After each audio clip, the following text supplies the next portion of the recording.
This week on the program, who among us wouldn't fail the Voight-Kampff Test? It's Blade Runner. I'm Andrew Batty. Steven Sadek, a one-man slaughterhouse. Eric Siska. And Chris Tyrell. And we love movies.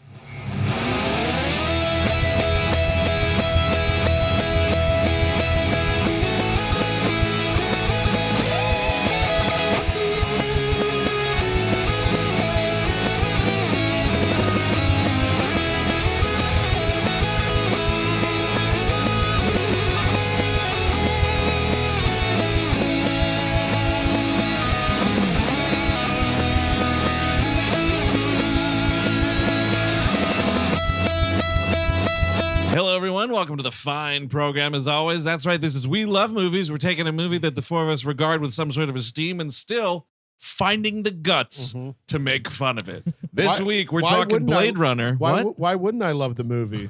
Yeah, Why wouldn't I love the movie? See, now you're doing Brian James, dude, and now at this part, you're going to stand up and fucking shoot us through a wall. Yeah, Leon, watch it. I dream about that often, but go ahead, continue. Well, this is Ridley Scott's Blade Runner. We're talking the final cut, so it's technically 1982/2007. Absolutely. That's the grand year of 2007. And yeah. set in 2019. 2019 Los yes. Angeles. If only rotten Ridley Scott had known that there'd be zero difference besides the middle class being gone, and we just wear wireless headphones now. Now, Right. That's the only differences between 1982 and 2009. Oh, yeah, you like your Bluetooth, do you? Huh?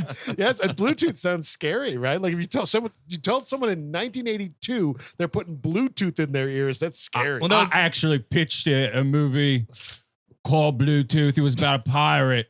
And he was just, they immediately said yes, but I said, fuck it. A pirate with gingivitis. it's it's Deckard at the fucking noodle bar. It's like, well, I can't. I guess I need to take this Blade Runner job. I owe Bluetooth 2,000 credits. I better take. Yar, get back here, Deckard. You swarthy son of a bitch. Oh my God! You know what? I would take a steampunk version. I would take any version. One of JF's little creations could be a pirate named Oh, yes. Bluetooth. One of Yes. his little boys. JF Oh, Sebastian. dude, we'll get into that. Oh, yeah. that creep factory. But before we get to that creep factory, Oh, no. I want to hit play really quickly. Coming soon to It's the theaters. VHS trailer game, America's favorite game about obsolete materials. I am your Jam Master, and these are my clues. This is the Voight-Kampff Test. It is. This is- Do you need to see my eyes while I do this? Yes. Yes, everyone- he's monitoring our heart rate, our dilated pupils. Why they should be dead. Yes. We Those are. boys should be dead. So far, there's only round 3. Wow. It's early in the season, but I will say that, Eric, you're like the Super Bowl contender that just comes out and beefs, and everyone's like, what is going on with Well, that team? because I'm the returning champion, and- Exactly. and I have 0 points. You so have far. 0 points thus far. By Andrew's- design. And by design, yeah. I mean, you got plenty of time to turn it around. Yes. Andrew's in second place with 15 big points. Oh, yeah. And then Chris Cabin, the New England Patriots, the perpetual factory there, win factory, but also so many rumors about misdeeds and so on and so forth. I That's also only eat cucumbers and ice. Exactly. That's See, all I eat. 30 points for Chris Cabin. When I'm watching movies and thinking, he's outside with a camera filming. Yes. And then he goes and reviews the I footage. write down everything he thinks because I can do that now. Yeah, That's right. I wouldn't put it past you. It is son like of a the bitch. lamest deflate gate possible. Yeah. So I want to do a quick one here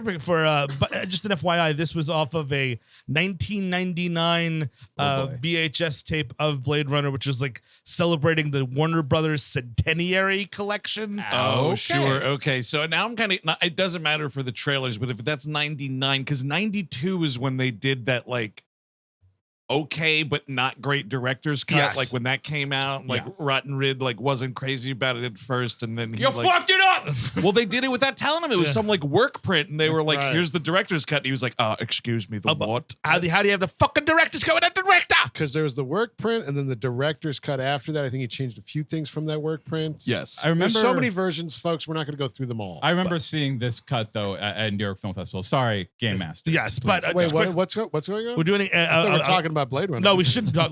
How dare we talk about Blade Runner in the Blade Runner episode? No, we're talking about fucking useless games is what we're talking about. All right. Warner So, Brothers, yeah, I'm going to ask a 99. serious... Useless games. So the points are meaningless. You admit it. Yes, it's like, whose line is it anyway? I'm going to ask a couple of questions Okay, here. Ryan Stiles. 5, 4, 3, 2, 1. Now, you know what the fuck. Everybody knows how to play this game.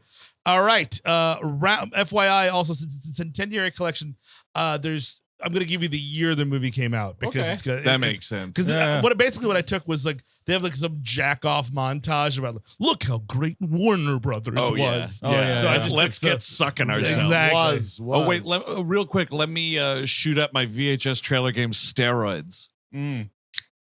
Love that. There it is. Performance Was that in a enhancing. needle? Yeah. Round 1. Ooh. Game Master's Clue. There it is. You're in a desert walking along in the sand when all of a sudden you look down and you see a tortoise. It's crawling towards you. You reach down and flip the tortoise over on its back. Okay. Wait. All right, What's a I got- tortoise? You leave it. You Wait. leave it. I got it. Why wouldn't I help it? 10 big points. There you go. I'm back in the running. No, that was a joke from the Blade Runner movie. Oh, wait. The movie Blade Runner, the Blade Runner movie. Never We're saw going to it. talk about it at some point. this year. One for the Blade Runner, please. The Blade Runners, Game Master's Clue. Here Yeah. it comes. A sequel from 1998, sorry. A sequel to another big hit from the Centenary Collection, released just 5 years earlier. This time around, we're junking the main character and star to focus on the Oscar-winning Best Supporting Actor as he and a ragtag group, Chris Cabin. U.S. Marshals. It is U.S. Ooh, Say for wow. 5 big It was starting to mold Yes. in my brain, Oh my and I was God. like my brain couldn't get to like my tongue to say U.S. Marshals. Yeah, I also knew it. That's a stay tuned. Oh, yeah, absolutely, baby. dude.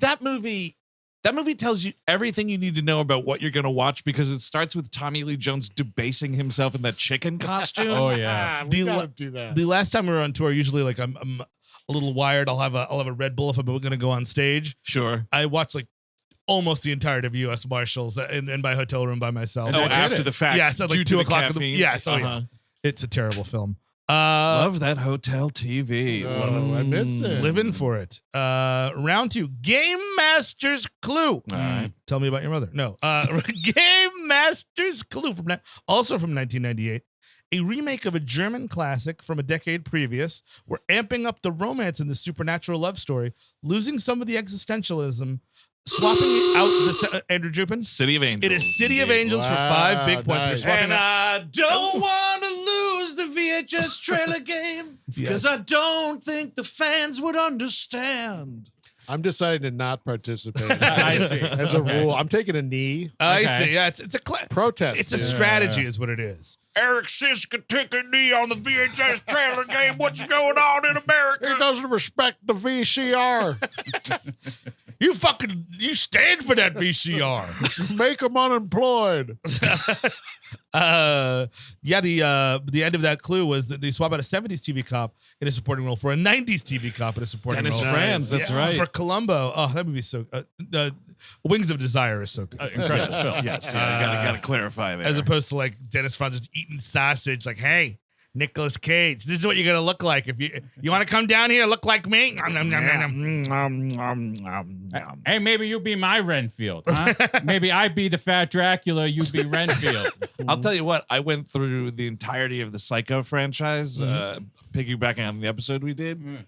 Dude, that Psycho 2 with Dennis Franz just in Yes. primo scumbag mode, just So good. walking filth. That love guy, it. Love it's it. awesome. Yes. It makes me want to run a motel. He's one of the best to ever do it. And the last one, round 3 Okay. from 1975. Okay. Ooh, shit. All right. Game Master's Clue.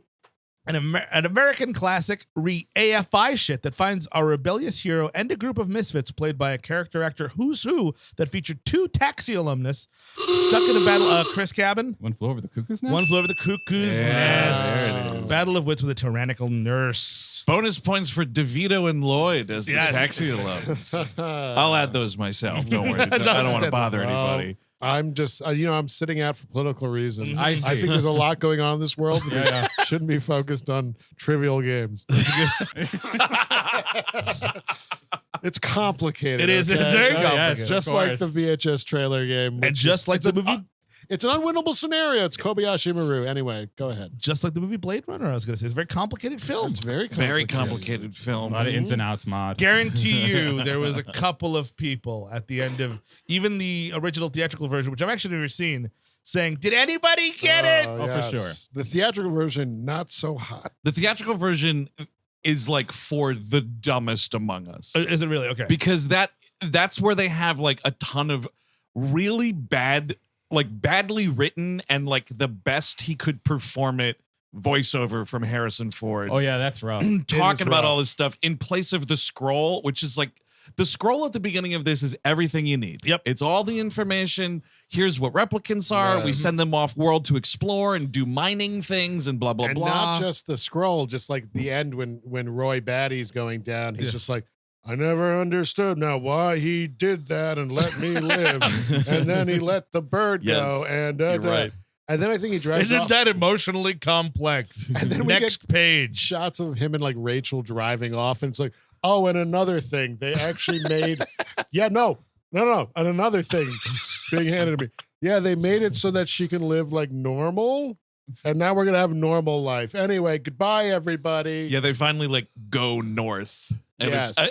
if I'm remembering right, you see like greenery and whatnot. Like Yes. they get out of LA. Apparently, it's unused footage from The Shining that they use in that. Parts of it are like the driving footage, like, but without any of the I don't think you see any of the roads or whatever, but it's a lot of just like B-roll. We got to remix both these scores together. Yeah. I think I must have started this and turned it off because I remember the voiceover clearly, but this would have pissed me off to no end. This would have driven me nuts. It's like the last thing you see, so probably not. And And then then, of course, there's the international cut, which added in all the violence that Warner Brothers took out of the U.S. theatrical. Don't my mind that God. version. That version's pretty cool. No, that's give me all of the violence. And I think the work print took out the happy ending or something like that, but it was, and they billed it as like a director's cut initially, but eventually Rotten Rid did his own director's cut that heightened certain other elements. That's right. I think the unicorn as well, but this, I think even more unicorn, and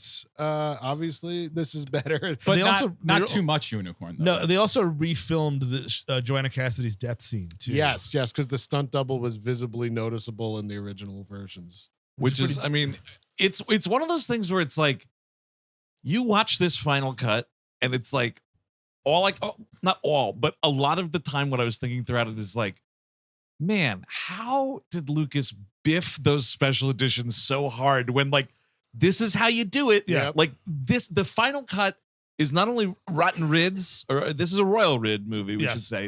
Yeah. Royal Rid's like his vision of the film, what he considers to be the complete thing.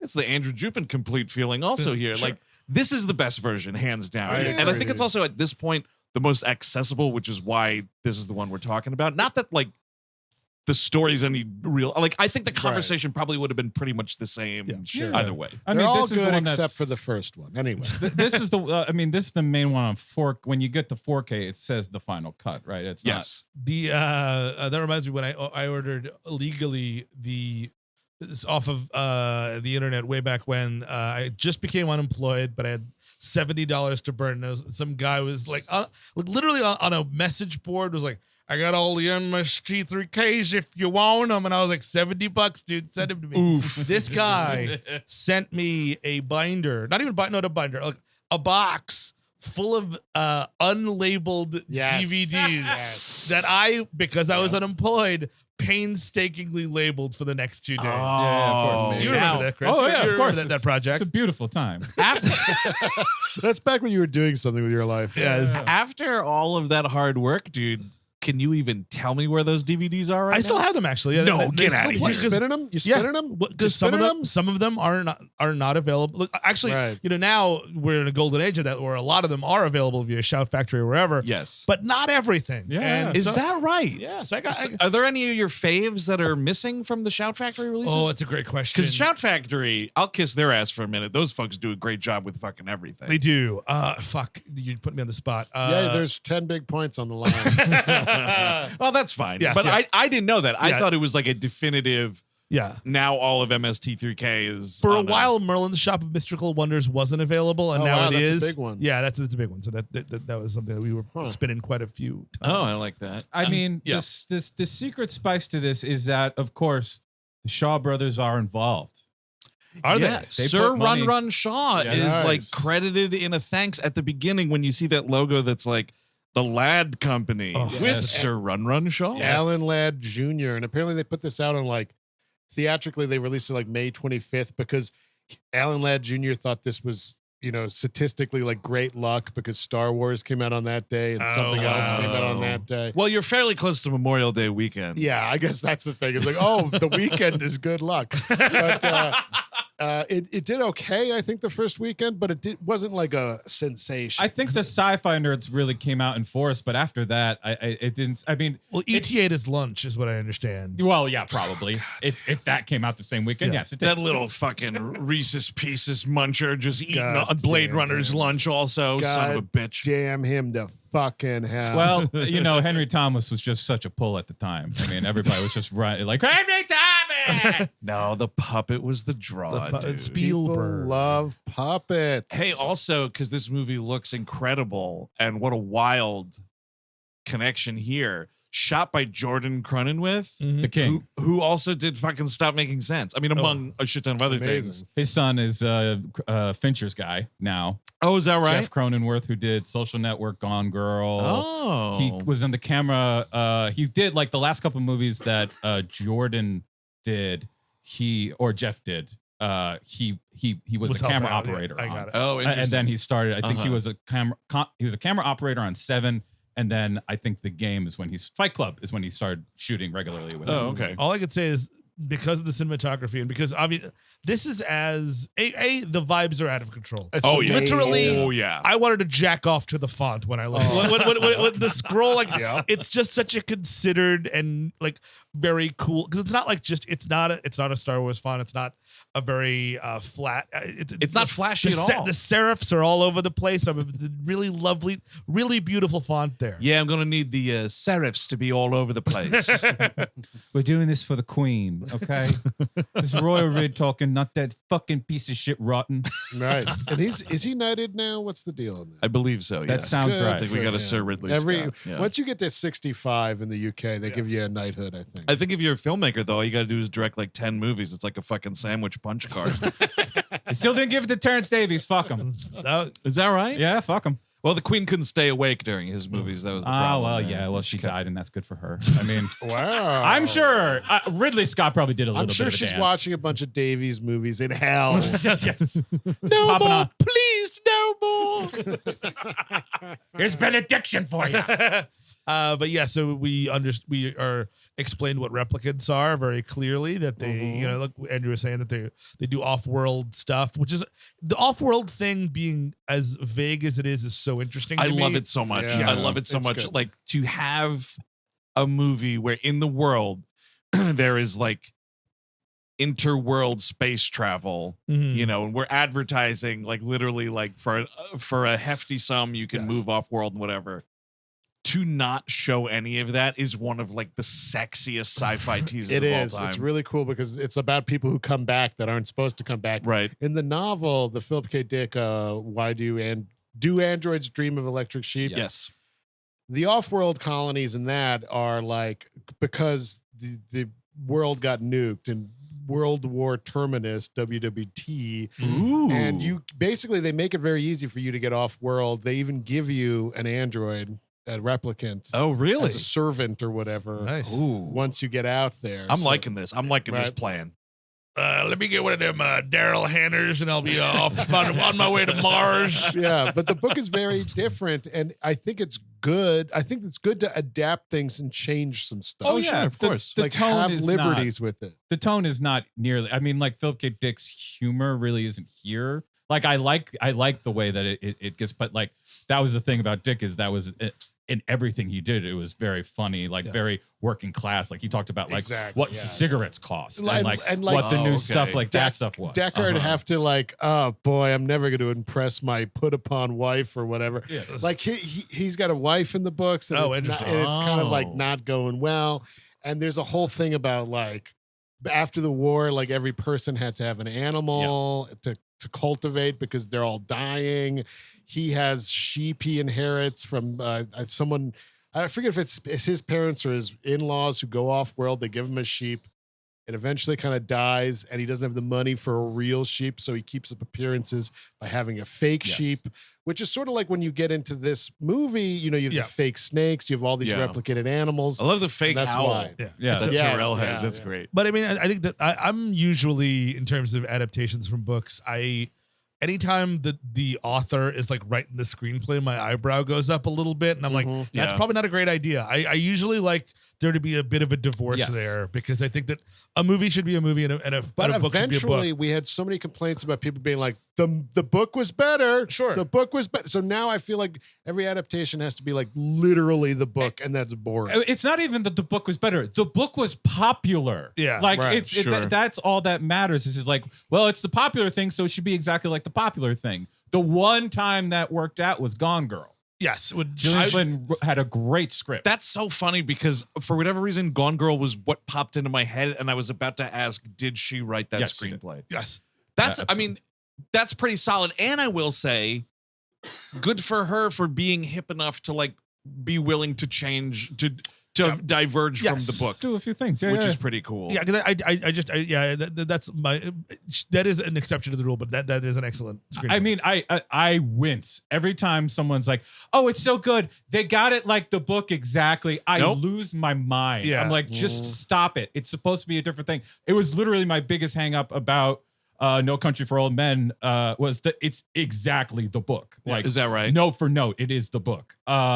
But it's still a great movie. What am I talking about here? But, I mean, that doesn't always produce. Exactly. It doesn't mean it's bad. Yeah. But I also, to be fair, actually, when I saw Gone Girl the first time, I had like literally just finished reading the book. Me too. And I was just sort of, I was a little over it when I was watching the movie because I was just sort of like, it's really close. But then like, obviously like second viewing, third viewing, it's really great. But that is so fun. That's beat for beat what happened to me. It was like, I closed the book and then 45 minutes later went to the New York Film Festival screening of it and was like, all right. Yeah, exactly. And then ages later, like Chelsea and I rewatched it, or we went to see it. That's what it was. Yeah. Chelsea and I went to see it, and it had been like a couple of weeks at that point or a month, and I was like, okay, but still kind of like the book reverberating in the back of my head.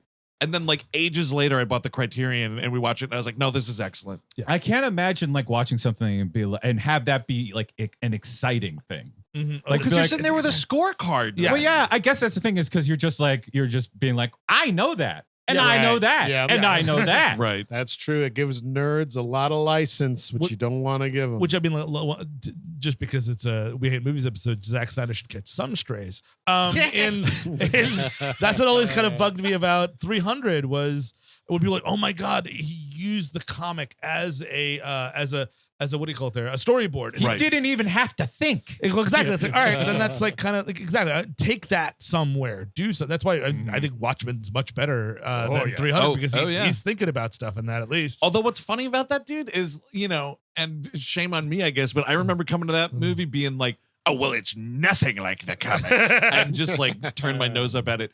I do remember though, like it is a good movie. I think it's infinitely better than 300. Yeah, that's like, it's like autopilot storyboarding your vision. Yeah, like there's exactly. nothing exciting about that. And it's kind of a bad look for you as a filmmaker. Oops. No, I'm not a fan of it. And I mean I'm not a fan of the guy's movies, but like gotta catch some strays. No, and I mean, I think this is the one at least the ones I can think of off the top of my head. This one I think is the most divorced from the Dick, like the tone, all of it. Like Scanner Darkly is actually very, very much like reading Dick. And the TV show for Man in the High Castle is pretty similar, but there's changes as you go on in that show. Again, they don't talk about the weed cigarettes, which I was really hoping that they would put in there. In Man in the High Castle? Man in the High Castle, it starts with this guy talking about like how like there's different brands of weed cigarettes that he likes, and like he's just like hanging out, and I think it's an antique store. Yes, yeah. The main character is an antique dealer. And he's just like thinking about like, oh, these have the smooth flavor. Back when they started, these things was just make you hack up. That character sells antiques to the ruling Japanese class that have taken over the Western United States. Indeed. Oh, what's that Amazon show worth a goddamn? It's all right. Pretty fun. It's all right. if you're looking for something to watch, the first 2 seasons, I stopped watching it, but first 2 seasons pretty solid. I watched throughout the whole thing. It was kind of like a commute show for a while. Sure. Rufus Sewell is good in it. Oh wow! Yeah. Oh okay. Oh, I didn't remember him being in it. I think it opens actually on Rikers Island, which is a diversion from the book, but it was nice to see. I think Which is a that's right. Nazi torture facility in the show, obviously. And in real life too. Yeah. Funny enough, if you can even imagine. Now this Philip K. Dick adaptation. Yes, we start with the Voight-Kampff Test, which is it's just amazing. Fucking Brian James is really great in this. He's great in almost everything. And for fans of like say Mr. Science Theater, Estrada from Mitchell is the guy playing Holden. Oh, really? Oh Yes. my God, that's where he's from. Yes. The whole because he kind of just the slightest bit he looks like a puffy cheeked Robbie Robertson, and I Yes. was like, who is this guy? But this guy Holden is the first Blade Runner we meet, which you Right. find out a little bit after this scene. Like, and again, because this movie is so fucking self assured, we're not setting anything up. It's just we replicants are here, blah blah blah, and then we're just sitting down with this guy, Which at getting first, this test. you almost think it's like an HR meeting or Yeah. something, but this guy is a Blade Runner. You get that filled in later. The movie has the confidence to start this scene without you knowing that. And that's why the scene is so memorable, and that's why we're making jokes about it, and people know what we're talking about because it is so like a striking way to begin a film. Because it's just if you haven't seen the movie before, you have no idea what's going on. Because he's like, you're in a desert, and Brian James is like, what desert? It doesn't matter. Well, why would I be in the desert? And you're just like, what are either of them talking about right you now? see a tortoise. What the hell is a tortoise? I mean, there's a hidden conflict that they are playing up. Brian James's intensity is so important here to play off of like Holden being completely fucking dead face, essentially. Yes. James as Leon, by the way. And I think just this way, it since a lot of the rest of the movie is so like, I'm not gonna say down, but like kind of muted in ways and quiet in ways. I think you need a big like action scene like this, and a big character like Brian James with those fucking eyes of his, to really like be like, okay, oh here we go, because it starts with like stunning surprise violence, right? Like we're having this office meeting and we get through all the desert stuff. What's a tortoise? You know what a turtle is?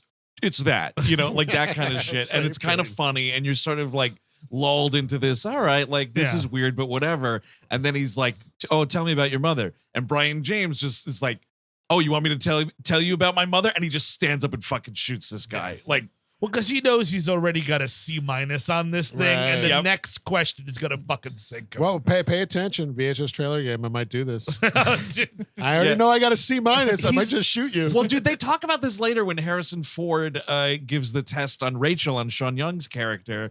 And he tells Joe Turkel there, the bartender from The Shining, playing Tyrell here, he's like, I can normally deduce whether or not a person is a replicant in about 20 questions. It took her like over 100 or whatever. But Brian James is sniffed out on the second one. He's just fucking beefing it. So man. it's like the turtle question, the mother question, and then third question, are you a robot? I mean, you have to imagine that there were hours of Rutger Hauer, Batty, like sitting down with Leon, like, when I stamp your foot and say your mother was from, XR10 and fucking lived with, a community there, no. I mean, you're like, how about I shoot him? All right, Leon, you're sitting in a bar and you order some motor oil because you're a robot, right? Exactly. Wait, no. Fuck, God damn it. That's what's kind of crazy is like we do learn that, Leon here is indeed in cahoots with Roy Batty and the rest of the replicants that have escaped their way back to Earth after doing like this mutiny and commandeering this ship or whatever. Roy Batty kind of got a raw deal with like the replicants breaking out with him and coming back to Earth. Yes. It's not a stellar team, really. I'm going to say this, and I don't want it to come true, but it occurred to me, and if you were going to do a prequel like mini series, I want to see the Batty story. Yeah, all the thing he did with Chris. I want and to all see the attack ships on fire off the shoulder of Ryan. I want to watch him view the glittering lights off the darkness of the gate. tenor house. In Oh, the Gate. flaming globes of Sigmund, dude. Yes, There you go. We here at Amazon believed so much in Roy Batty's monologue, we decided to bring it to life because we didn't want those to be lost like tears in rain. Also, what else are we supposed to do with invisible money? Huh? What are we supposed to do? Just play with it? That's not fun. Look, man, if you can get a whole movie out of Dracula's boat trip, why not? Do it. I have no doubt you could do it. I just am also like, we don't need another Blade. 2 Blade Runners were good for me. I'm very happy with the amount I have. But he gets blasted really badly, and it was at least some of the stuff that I was reading. The violence in the final cut is amped than what was in the theatrical. Correct, So like, yeah. because there is some squib work in this film. Oh, Like, yeah. Absolutely. yes. As well there should be. Yes. This is a like hard-nosed detective yeah. future noir nightmare Yes. movie, and you need to see Joanna Cassidy's chest exploding Yeah. as our hero shoots her repeatedly in the back. And what a chest it is. So you're telling me, okay, wait, to be clear, I'm supposed to help the frog? It's a turtle. It's a fucking turtle. Oh my It's a god. turtle. I don't know how it's a T and an F. There's a difference there. Yeah, and it's not even close. in the Roberto, we're gonna need another pack of cigarettes in here, please. In the sequel, it was a frog and a scorpion traveling across a river, right? Because Ryan Gosling's in it. Drive 2011. They were both they were in a pan. They were making butter. 2 mice fell into a bucket of cream. And you're a robot. 1 robot struggled, churned that cream into butter. Where you going, Frank? The shores of Orion. But so he blasts him, and it's fucking amazing. And then we just sort of cut to and look, these shots of, is it Los Angeles? We Yes. don't. Did you Yes. say Los Angeles? We do. yeah. We do. do. Okay, we do say Yeah. Los Even- That's a thing that I think is also clarified in this version. There's a title card that comes up and says Right. Los Angeles 2019. doesn't look like Los Angeles, No. but it's supposed to be Los Angeles. Love these shots. Love the amounts of rain they're getting, which is unseasonable. But the lightsaber umbrellas, Yeah. just like the handle is a core of light. How have we not figured these out yet? Why is this not a commonplace I thing? know it's unfortunate, but I bet you at least like 10 times since this movie came out, someone had a really cool Halloween costume with that. Sure, They absolutely. really somehow figured out the cool lightsaber umbrella. Hippest Yeah. dude of the party. I think that this is like this is as beautiful as sound stages have ever looked. And if I had to make a list, it would be number 1 in my brain right now. It's just the way that matching the matte painting, matching how we show what buildings look like, and then we go inside the buildings, all of that, like that dreamscape kind of shit. It's just it scratches at you. It's really good. So wonderful. Now, correct me if I'm wrong. Did the Moving Image ever have the Tyrell Corporation building? Yes, the building. Yeah. So yeah, in Queens, New York, you could have gone. I don't know if they still have it. I think it's part of the permanent collection. I think you can see it whenever. So you can still see it potentially. The model of the Tyrell man. Corporation, and Yep. it's just so fucking cool. It's gorgeous. I mean, All- this is like all the table setting in this, like not just in the script. The script does a good job too, I think, but just like we're using models and miniatures, and we're using this Vangelis score. Yeah. And Oh, like man. we're just letting this stuff speak for itself Yeah. for the most part, and it's doing all your heavy lifting. You don't even have to work that hard. Well, Like this good Royal Rid was doing it. Like, I mean, Yeah. Aliens, the same thing. Like, it takes so long. All of the Nostromo stuff is so interesting to look at and so tactile, and like it takes a fucking forever to open the door Yeah. and whatever. You know Yeah. what I mean? Like that, and that's what's happening here. It's Doug Trumbull, I think, for both of those. That makes a ton of Alien sense. and this. I mean, you know, it's kind of funny because I'm sure some folks, maybe some younger folks out there, are like, why are they constantly ragging on the CGI and like touching things and whatever? All you have to do is go to that museum and see the Tyrell building model to understand, because like you look at that thing and the exquisite detail on this thing, like it's not some cheap toy. Yeah. It's an incredible and fairly small like art sculpture. You know, And- we used to build things in this country. Exactly. And here, I mean, you look at that and yeah, with the Vangelis score, and it just has, I love the all-seeing eye, and you get the reflection of all the fires, smokestacks, and everything. Like Yeah. very Orwellian kind of shit. some good. very quiet libertarian who smokes 7 packs a day, has a mustache and a ponytail, worked his ass off on that thing. Yes. did. And you Yes. you be respectful of what he did. He didn't have no fucking computer to click. Craftsmen Yes. and women. Also, we are introduced to Deckard right here. He is sitting outside a noodle shop reading a very wet newspaper. And this is, I'm not like crazy about dining al fresco. I'll be the first one to admit it. But I'll tell you what I'm definitely not doing. Sitting at a noodle counter while rain is hitting my shoulders. You know what? I wouldn't. But I saw this movie, so I would. Yeah. Hey, I'm Blade Runner eating. Yeah, it would influence me like that. I mean, so many people take like their style decisions from this. No, my eating style would. I would also. It's good they don't have the wife character because, if this guy is opening up this rain-soaked newspaper. You're not reading that. Yeah, You're trying to look cool. Stop it. All right. They make him more like a noir detective, and in the book, he's kind of like a put upon dude. Like, he's kind of hapless. Like he's a little bit more of a coward. Give me a noir detective any day of the week. He's basically what one of us would be in this scenario, where it's like, well, if I do it, I could buy a new sheep. Well, I can totally see one of us getting into a scam where, the sheep died, and I'm pretending that this fake one's a real one. That's a petty thing we'd get involved with. Also, about the alfresco, you're eating the noodles. Your only option, if you're Deckard, you got to go up the street, down the road, and go 97 floors up to eat those noodles. By the time you get there, it's going to be cold. Yeah, that's true. Yeah, man, living on the 97th floor with of an a building. open balcony. My Lord, no, Man. thank you. I mean, it's fun. So he's trying to get his noodles. And Edward James Olmos shows up. The king. Oh man, so he's bad. fucking so creeptacular in this movie as Gaff. Yeah. The LAPD detective Gaff. And he's here to get him to Emmet Walsh's detective bureau. It is amazing that so much has happened, of course, in this world to get us to this point. And the best thing we've got for takeout noodles is like a little cup. Yes. It's like it's splashing all over Gaff's car. Like it's got to be disgusting. Like it's just interesting. He's like, all right. I love the detail that he's bringing it into the car. Oh yeah, we're eating it while we're flying in the car. I would be yelling at it. I mean, I guess Gaff doesn't really yell, but I would be yelling at him like, dude, you're getting fucking sesame oil over my fucking shit. You also told me that it wasn't fish, and I could clearly smell it is fish. Yep. There's definitely salmon in there. We are in a flying car and it's raining. I cannot open the windows. I do not know how to explain this to you. Shrimp is seafood.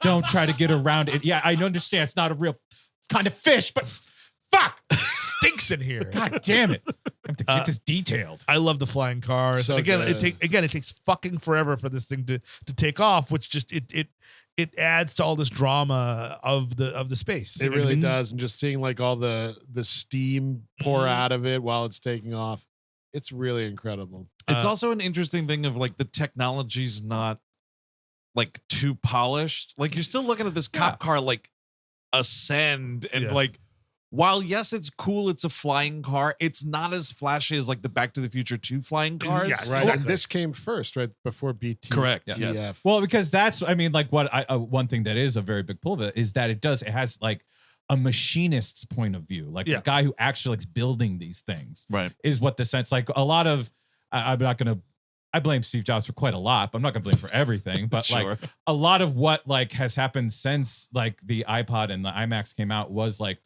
it's no longer cool for it to look like someone could actually build this thing. It just has to look cool. Like Right. all this like angles have to be right. Sleek for no reason. Yeah. yes. So rather than this, where it looks like somebody might have built this shit. Somebody might have done it.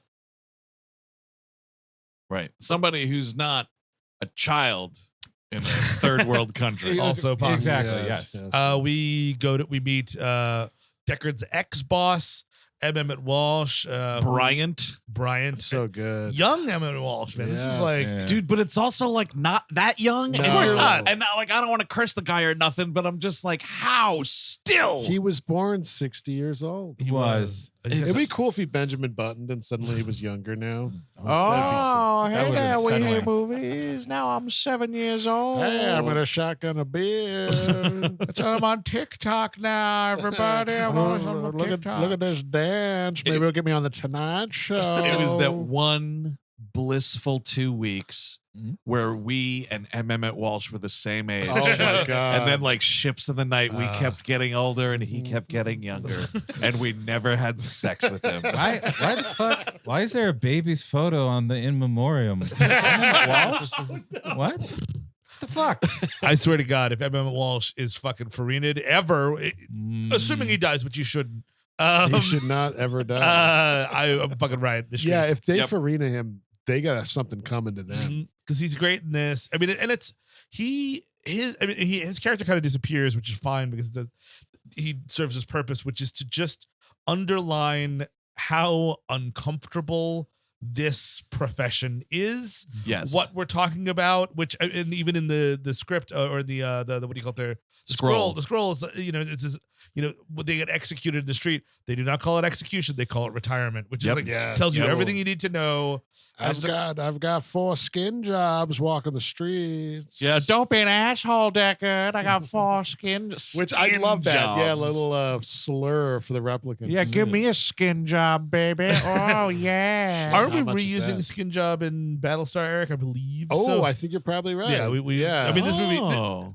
Battlestar Galactic. Ronald Moore has seen Blade Runner it a couple also times. influenced casting decisions for Yes. sure. When was that OG Battlestar? OG was like 70 70s. something, 72, Yeah. 73. But that wasn't about robots? it was about just robots, not robots. but not that like were- robots that look like yes, people. flanking robots. Oh, that Yes, was yeah. so that was an introduction for this new Yeah. the You've contemporary. definitely seen those robots. It's a famous look of those robots. Oh, okay. Yeah. I'm so Battlestar illiterate, like I can't even tell you. But it's just so interesting the way that he's just sort of like, oh yeah. My question is, what is Deckard doing now? Like, does he have enough money just to live in this, or is he like, I gotta hand out flyers for that guy at the noodle shop. Well, Come to Nellie's Noodles. comedy Nellie's- show. oh, don't you want to be on Comedy Central? Yeah, Cash come for to this gold. comedy Cash show. for gold. Iraqi dinar, finally worth something. Get in on the scam while you can. And then he's getting into an Elmo costume and he's headed downtown LA. yeah, it's showtime, folks. You ever hear about the Vietnamese dong? Well, let me tell you about transfer rates. I think it's possible because his whole thing is like that he's like quit or he's retired or Yes. whatever. He doesn't do that anymore. It's possible that this is also speaking to Deckard being a replicant and not knowing it. Yeah. Right, where it's almost like mementoing him in a way where it's like, hey, I thought I retired. Not one last ride. Yeah. Come on, Deckard, one last ride. The only other thing I could conceive of is that like it is just like a hitman. You just have him on retainer, so like whenever you need him, he comes out. But like Right. it's been a fucking while. Yeah. I mean, yeah. It's also great because he's like, oh, what about Holden? He's like, well, Holden's good, but he can't breathe if you unplug him. which That's a is- great fucking line. Yes. Yep, that is the fate of that guy. Absolutely. It's just interesting to hear that he lives. Yes. You know? Apparently, there was a scene cut from one of these cuts where it's a hospital scene with Holden. And, Oh, interesting. yeah, which I don't know what I've that not- was. Oh, I don't know. Yeah. Is that like a deleted scene altogether? I think maybe? I think it just Oh, Rid okay. didn't care for it one way or another. But it's interesting. But it's like he's just like 6 escaped, 2 fried themselves on a fucking gate. They to were get- trying to get into Mhm. Tyrell Yes. originally. Because it's insane that they came back to Earth at all. Like Yes. usually they don't do that. Mhm. And Earth apparently has at least in the book, there's a few, Blade Runners on Earth, and it's like the chances of you really actually getting a lot of action is usually minimal. Yeah. Uh-huh. I mean, it's a shitty job. I mean, like it is like a hitman. I mean, it is literally like a hitman working for the Right. police. Like, so it is a pretty lonely. In the book, they don't say Blade Runner; it's Bounty Hunter. Yeah. yeah. It's better than my shifted blockbuster. that we talked about. I have to clock out early, Reggie. I told you I'm also a Blade Runner.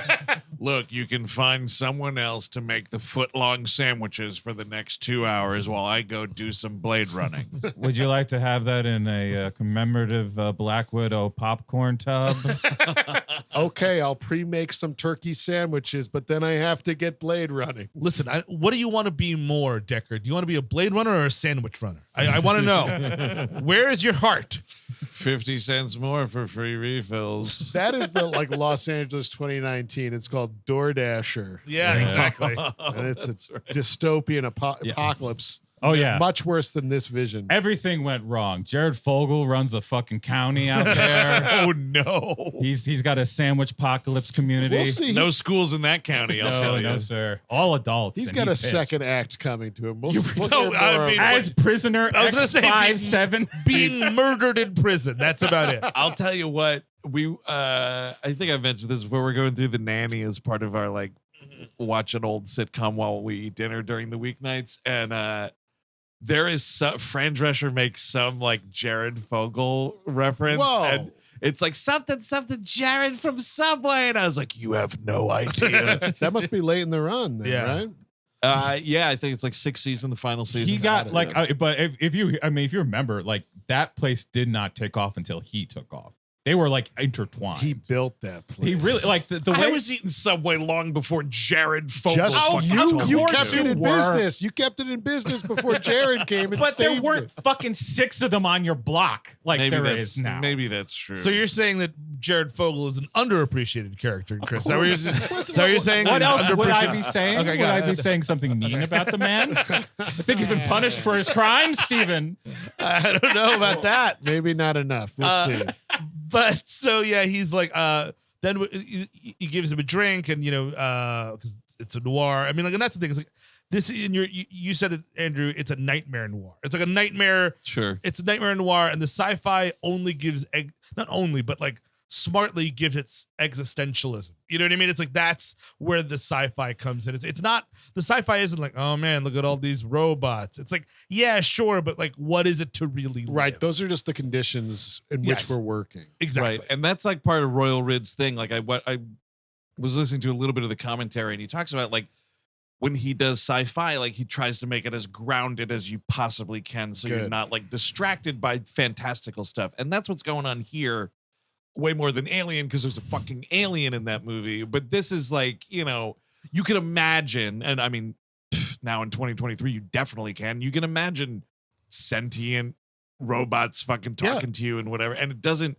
None of it really takes away. You're not overwhelmed. There's nothing in the goal of the protagonist is really sci-fi related. You're hunting and killing humanoid objects. I think that's really important to keep in mind. Like the fact that like I mean, this is not fair at all, but like I think a lot about iRobot as like the worst possible version of Whoa. this, Sure. even though I know it's from a different book.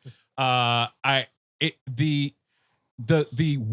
how we are supposed to be blown away about like this CGI robot can talk. Yeah. And he's talking like a normal guy. Can you fucking believe it? Holy shit. No, like the whole thing is like, what's interesting about it is that they are humans, and everything but being said, you're not human. Exactly. Like everything, Right. it does not matter. And like the ending, the difference between Batty and Deckard at the ending is so important in that like one thing, like them learning, I mean, we'll get into them learning their own emotions versus like Deckard just doing what he was told his whole life and just killing Right. what might have been his brethren. Right. But and that's the thing too, is like they never let you off the hook. They don't do except for Daryl Hannah, which is so fucking freaky. Her death, Ooh, but like Joanna Cassidy, which we'll talk about. But like it's just blood. It's a Yeah. woman getting shot in the back. You know what I mean? And like we say she's a robot, and like everyone's and he's like, don't worry, I'm a Blade Runner. She was a robot. Cool, dude. All right. Got it. Okay. Yep. No further investigation necessary. Thank you, sir. As he runs off into the night down a dark alley. Batty, not Batty.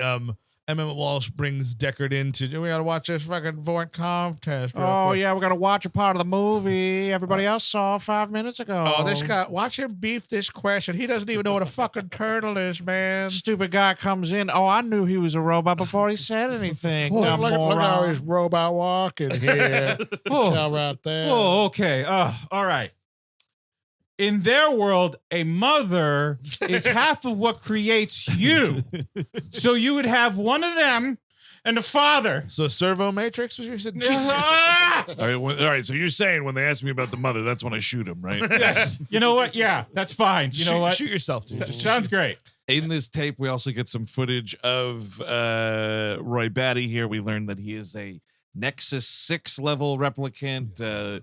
At the time, Top of the top of the line stuff Born, here. were like made in 2016. Yes. All Terrors were made in 2016. He's a year. combat model and probably dangerous, or probably the leader. That's Yeah. He Emmet was Walsh. a Napoleon model that we had, it was a special edition. The best is when he's describing Joanna Cassidy. It's like file photo comes up. He's like, "This here's Zora. Yeah, oh, what a gorgeous robot she is. Also lethal. Bit of a Beauty and the Beast complex. Oh, At least I heard that. You just hear things in the shower room.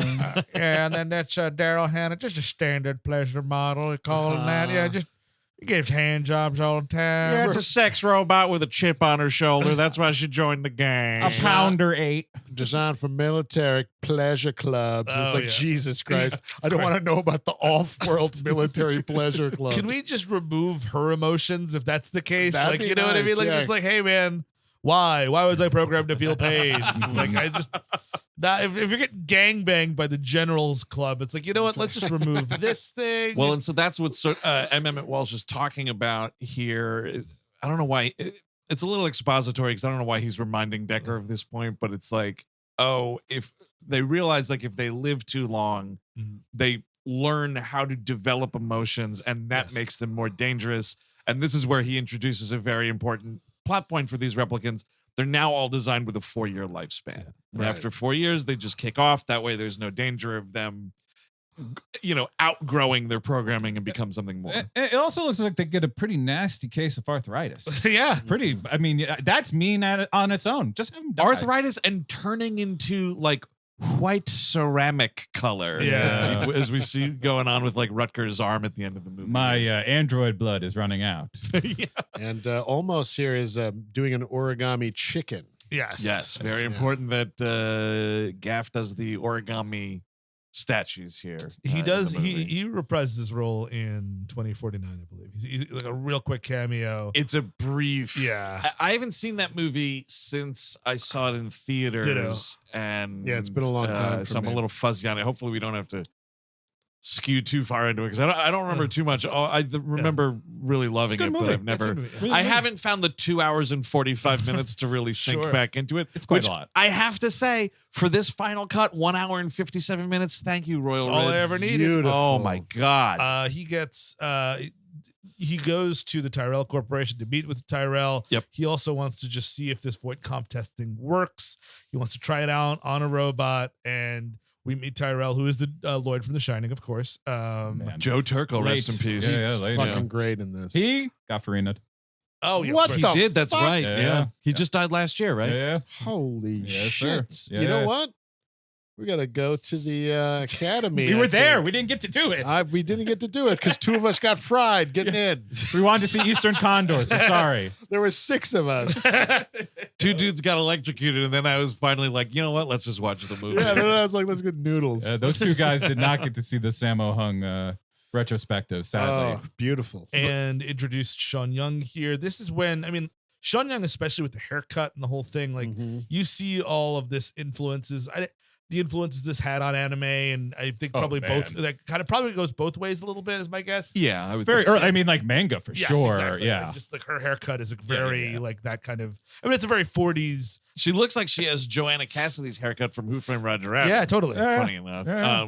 She's got such a great line here. She's talking to so Deckard's gonna do the test on her, and she's like, so you do a lot of these, and he like mumbles something, and she's like, do you ever wonder if you executed someone thinking that they were a replicant and they were a human? And he's like, let's get on with the test here.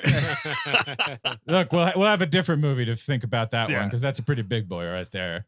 He doesn't ask her the turtle question because I'd like to know what her answer would be. That's true. But I love Joe Turkel here. Like, I want to see what a negative looks like Yeah. before I show you a positive kind of a thing here. And then the questions are so funny. It's like, it's your birthday. Someone gives you a calfskin wallet, which is, I guess, now illegal. Yeah, Which kind of ties into the book thing about the animal preservation. for sure. Oh, right. Yeah. We meet the owl here, which is Oh, right, a right. replicant owl, which has, and then we do that cool thing with the eyeballs, Yes. which we love. Which was apparently, now I'm going to get this. And the director's cut at the ending, I think. Is that what you're talking about? Deckard's eyes? No. Deckard does have the flash here at some point in the movie. It's not at the end. But no, that camera technique what was I reading? It was developed by like Fritz Lang or somebody. Mm. This whole idea of like if you put a light at like some sort of like 45-degree angle and do so, it makes this like, you know, we back with film cameras we called it like red eye kind of effect almost. Yeah, that's cool. But it's a practical effect that they're doing. Cyberpunk, to go all the way back to Metropolis. I think that's an influence right there. Big time. Oh yeah, no, yeah. I ripped off that crowd. Little Rottenrid here now. Good filmmaker, but fuck it. Yeah, I took his stuff. What is the first part of? He's talking about the dinner or whatever, and he's like, "The entree's boiled dog," and like that's what like sets her off to like end the test or whatever. It's so weird. Raw it's like oysters. You're going to a stage play and there's a banquet scene and they're eating oysters and then the meal is boiled. The main meal is boiled dog. And she doesn't know how to. She's like, okay. I love in the middle. It's like your husband gives you a photograph of a naked lady. It's like, is this a test to see if I'm a replicant or a lesbian? Right? Yeah, totally. You show it to your husband. He likes it so much he hangs it on your bedroom wall. I love that idea. The husband being like, "Woo! Oh man, this nudie photo's got to go up on the wall. Are you kidding me? Look, I need some inspiration. Okay, it's putting the work in over here. Her answer is, "I wouldn't let him." Yeah, well, I should be enough for him. Yeah. Funny.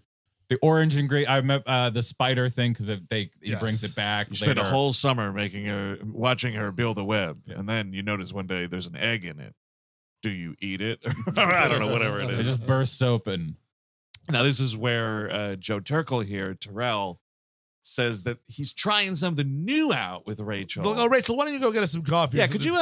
You did a great job on the robot test. I got to talk to the robot detective in private for a second, or the robot assassin, I guess. It's like she's a replicant and she doesn't fucking know it. Yeah. Oof. By the way, me and Deckard, we talked before this. We both agree you are a human. You are definitely a human, and we didn't want you to ever worry about any of that. More human than human. That is our motto. More human than human. That's where it's all from. Oh yeah, It's a rich tapestry. And you know, he's like, well, what's the point of it? It's like, well, we're just trying to figure this out.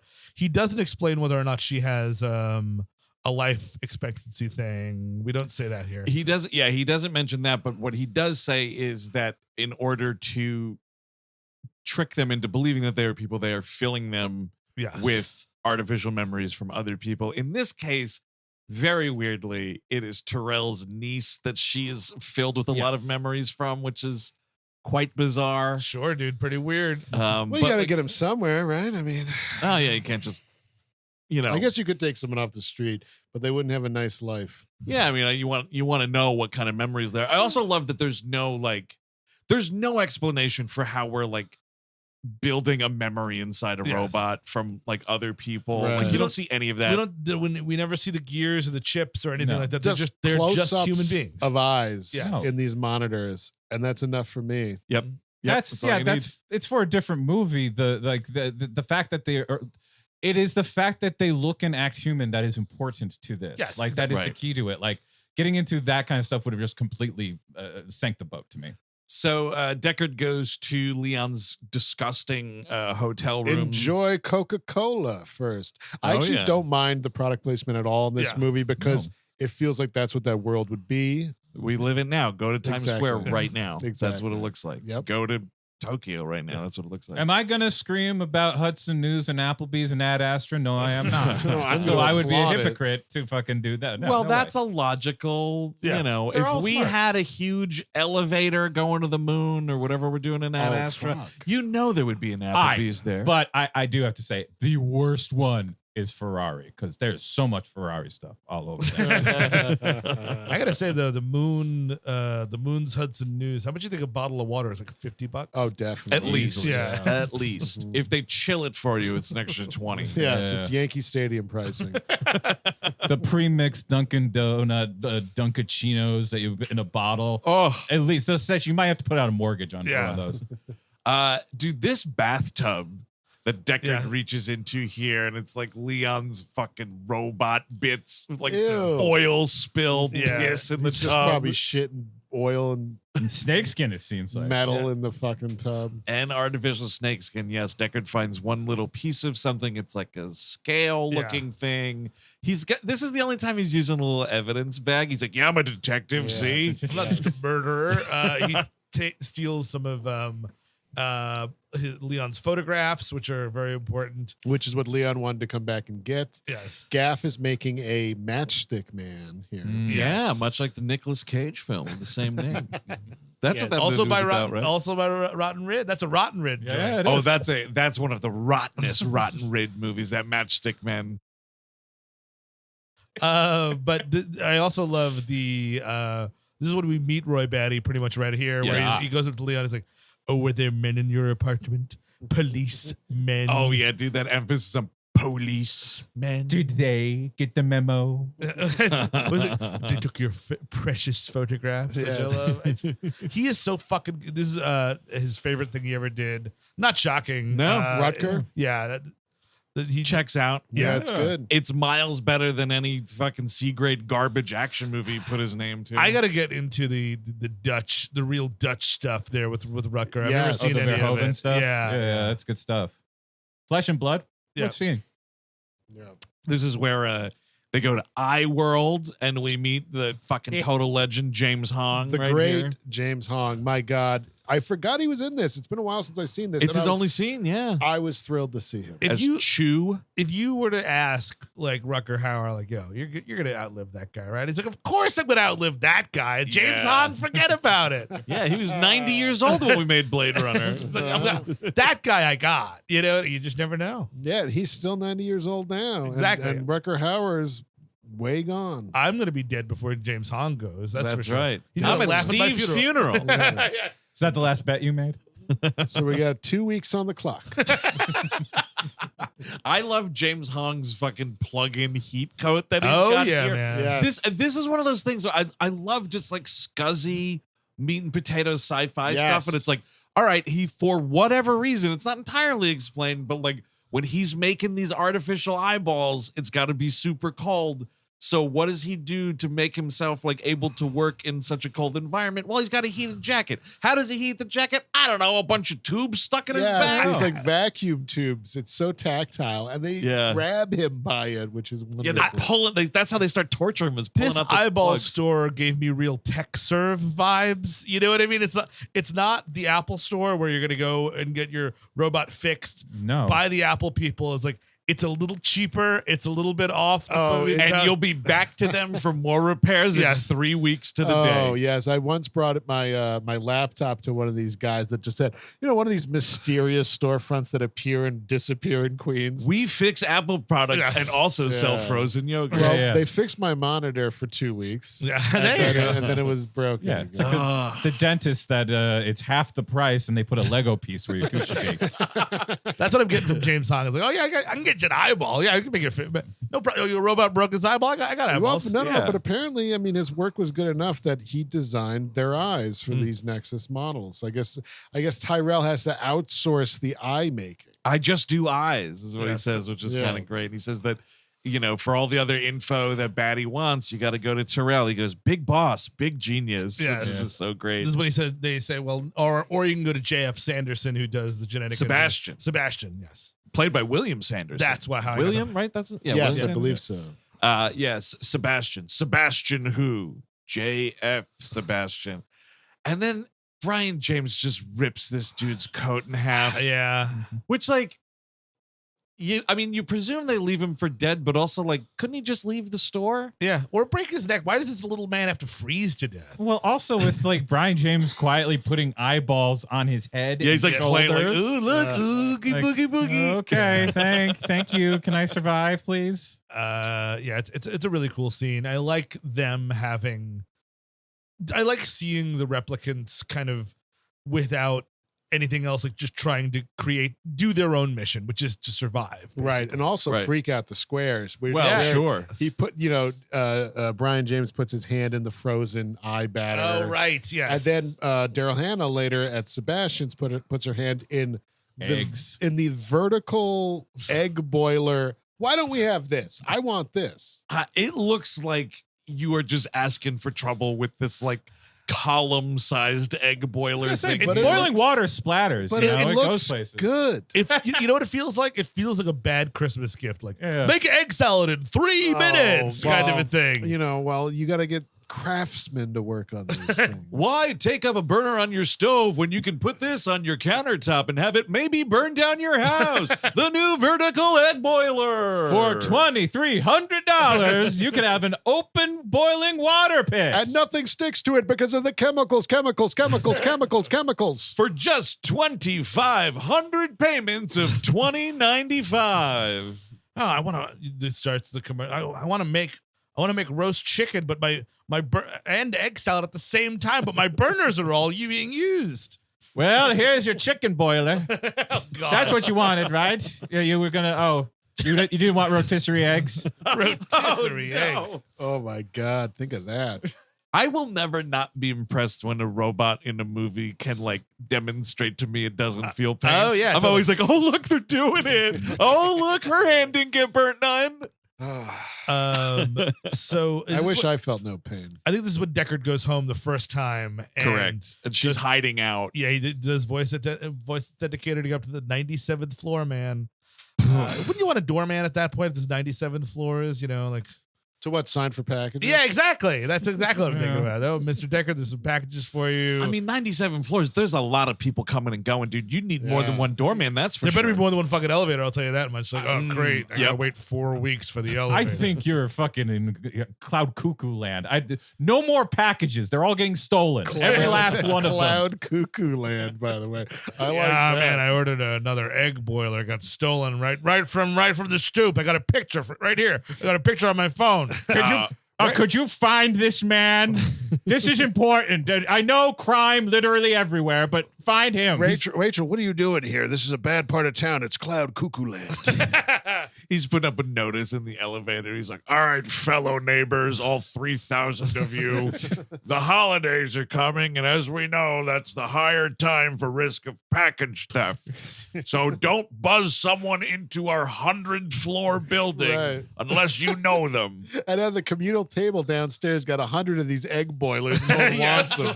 They're trying to give them away, all these holiday presents. Dear fellow residents, as you can tell by all the egg boilers in the lobby, Christmas is over. And by the way, please stop putting free copies of Tuesdays with Maury. We have 3,000 of them. But yeah, from frame one to frame end of movie, the production design is amazing. But I love Deckard's apartment because it sucks, but it also looks cool. It looks like if he just got someone in there, tidy up, you know what I mean? Maybe vacuum a little bit. You got a solid pad on the 97th floor. I love these weird, like, stony brick, like, just like future brutalism type of thing going on. It's beautiful. It looks very like almost Aztec kind of design. Right, yeah. Like, In the future, we'll all live in these like 97-story temple kind of apartments. I love it. He needs a hologram and a Diarmas to tidy up just a little bit while he's away. Yep, there you go. Hey, Deckard, it's me, your neighbor, and boss. Oh, no, it's like Melrose Place. Your boss lives in your same apartment building. I'm coming over for dinner. I hope you vertically boiled something good.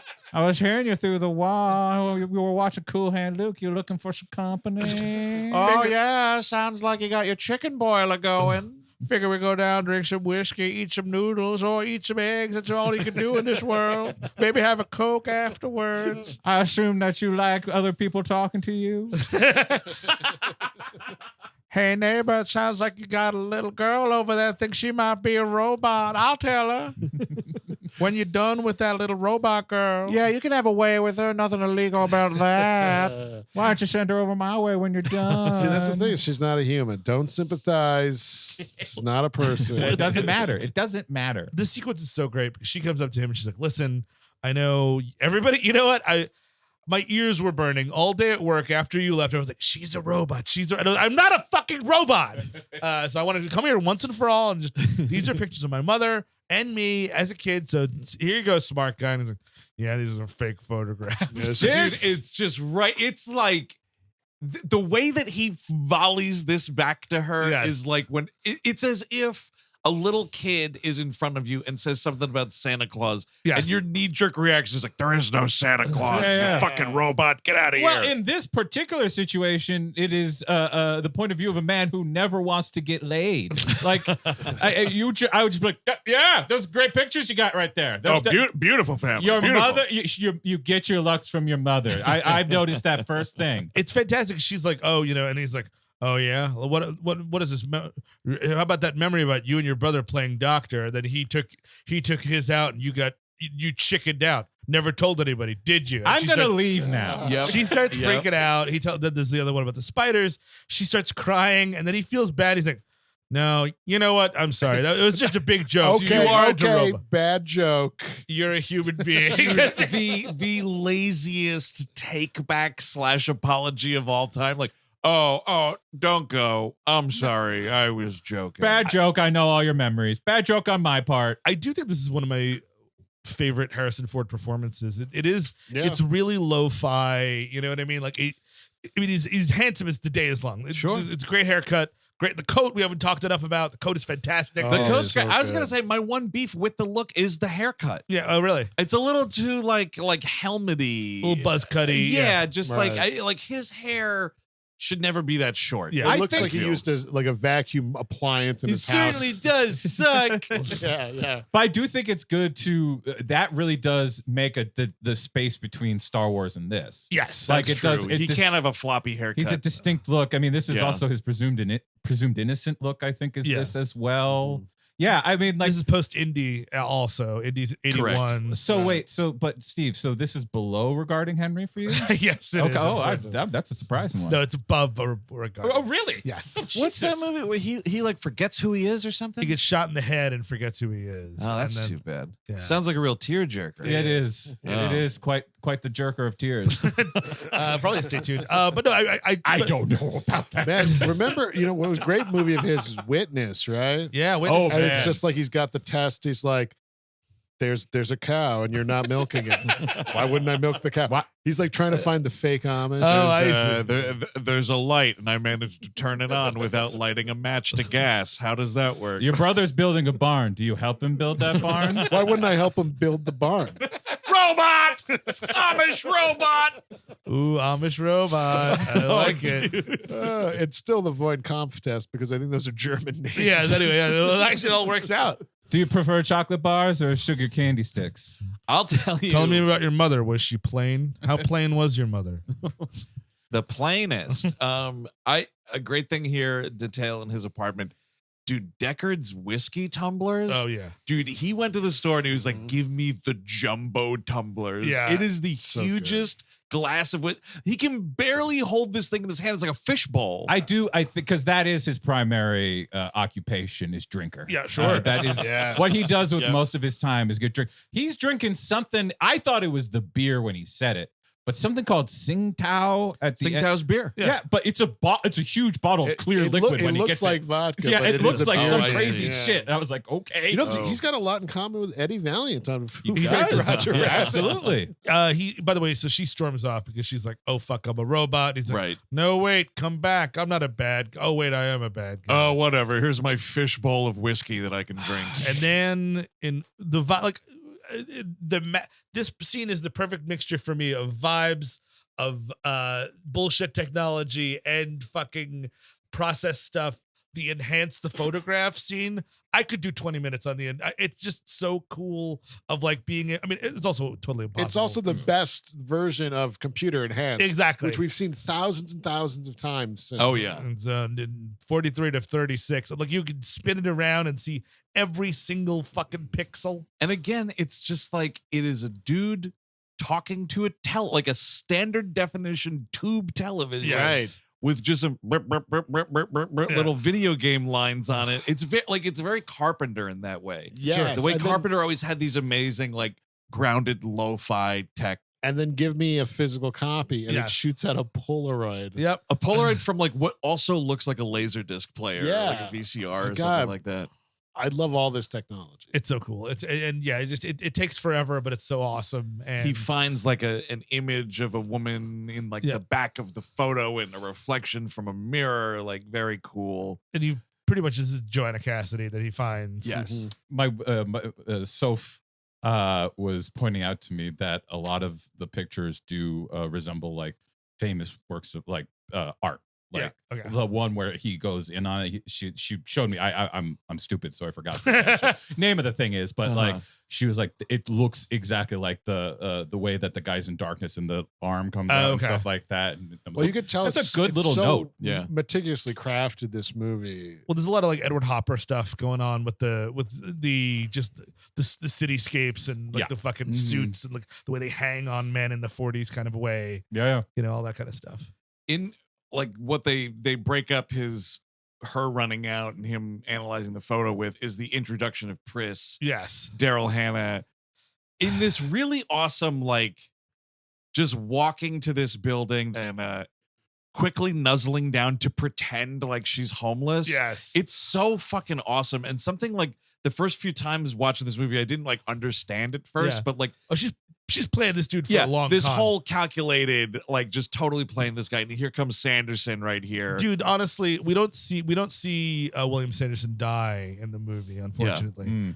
But whatever happens to him, it's entirely his fault. Sure. You see Daryl Hannah sleeping outside your building, you're like, oh, you want to come upstairs? It's like, no, dude, she's gonna wear your head tomorrow, dude. Dude, it's crazy. You say that to her, and then she goes, like very sort of like kind of almost too playful, like I thought you'd never ask. And then William Sanderson, did you not hear the evil music that comes up right there? I think at that moment, if you're as lonely as this man is, eventually the dam's are going to break. Like this cannot keep on going on for this. Also, this was what was interesting to me is that he makes an allusion to the fact that not only is it a matter of money, but like he had some birth defect or some disease that did not allow him to go off world. Do you know what he has? He's got Jack syndrome. Oh, really? Yes. Oh, yes. Because like his body ages too fast. That's why it's like he's 25. He says he's 25. William Sanderson is clearly older than that in real life, but then also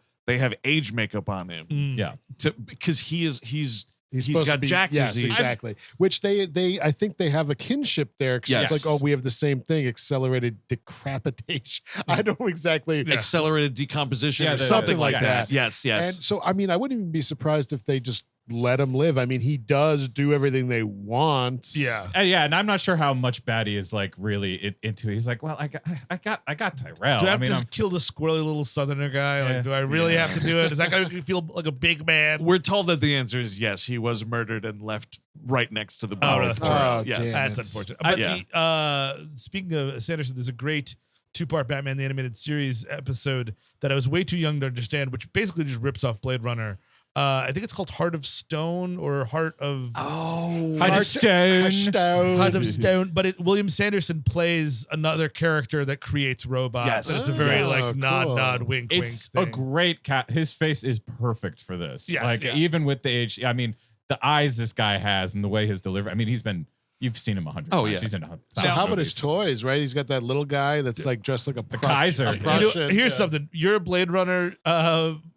Later on in that movie, Deckard needs to be blessing these things away. They're not exactly robots, but they're not robots. Listen, they're not replicants, but they could steal your wallet. Exactly. They could do little tiny robot crime. Absolutely. And here's the thing. Like, I know she's an evil replicant looking to use this guy. So it doesn't apply necessarily in this situation.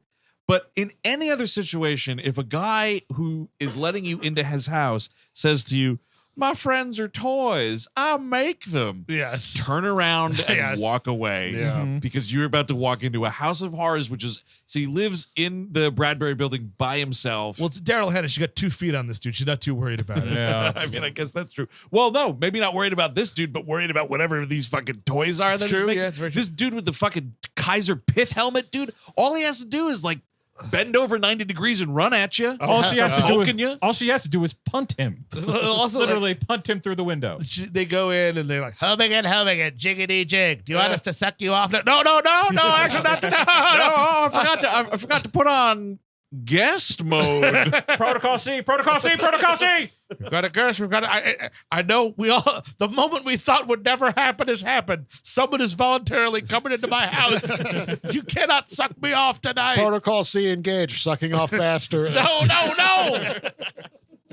Fine. We'll also suck her off if you want. Why don't you just make yourself comfortable while I take care of this sucking robot? Well, the Kaiser one's got. Do you like 7-Up? Stop sucking my pants. No, Stop it. The pants stay on. I want my belt buckle on. The one's got a big nose. He could probably go fuck his ass. Absolutely.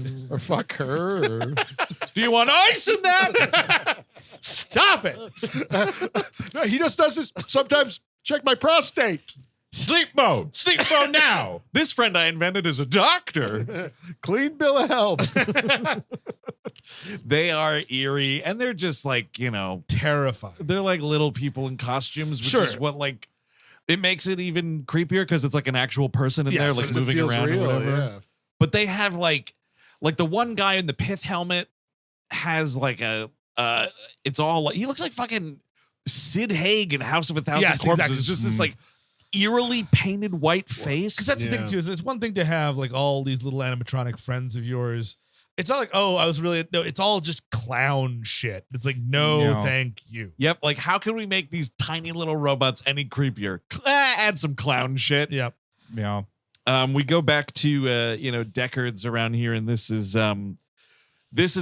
something that's added back into this, which is nice. This is him dreaming about the white unicorn, very important for later in the movie. But it's like, it's doing this cool cutting of like looking. It's like you're seeing this unicorn, and then it's like Harrison Ford looking at the photo, and it's cutting back to and it's telling you, like, it does a good job of the editing of telling you like he's thinking about this thing. And like, I'm not mistaken, Legend has a unicorn pretty prominently, right? It does. Yes. Yeah, and I mean, like, that Legend is like one of those things where like it's that royal to rotten rid, where because it's got all the great aesthetics of royal rid, but the script is dog shit, and it just sort of It's a rotten rid joint. It I'm is. sorry. No, Yeah, absolutely. it's absolutely. But I mean, minus that Tim Curry, it's tough to watch. You cannot essentially start a movie with some guy saying, "Why don't we turn it all into garbage?"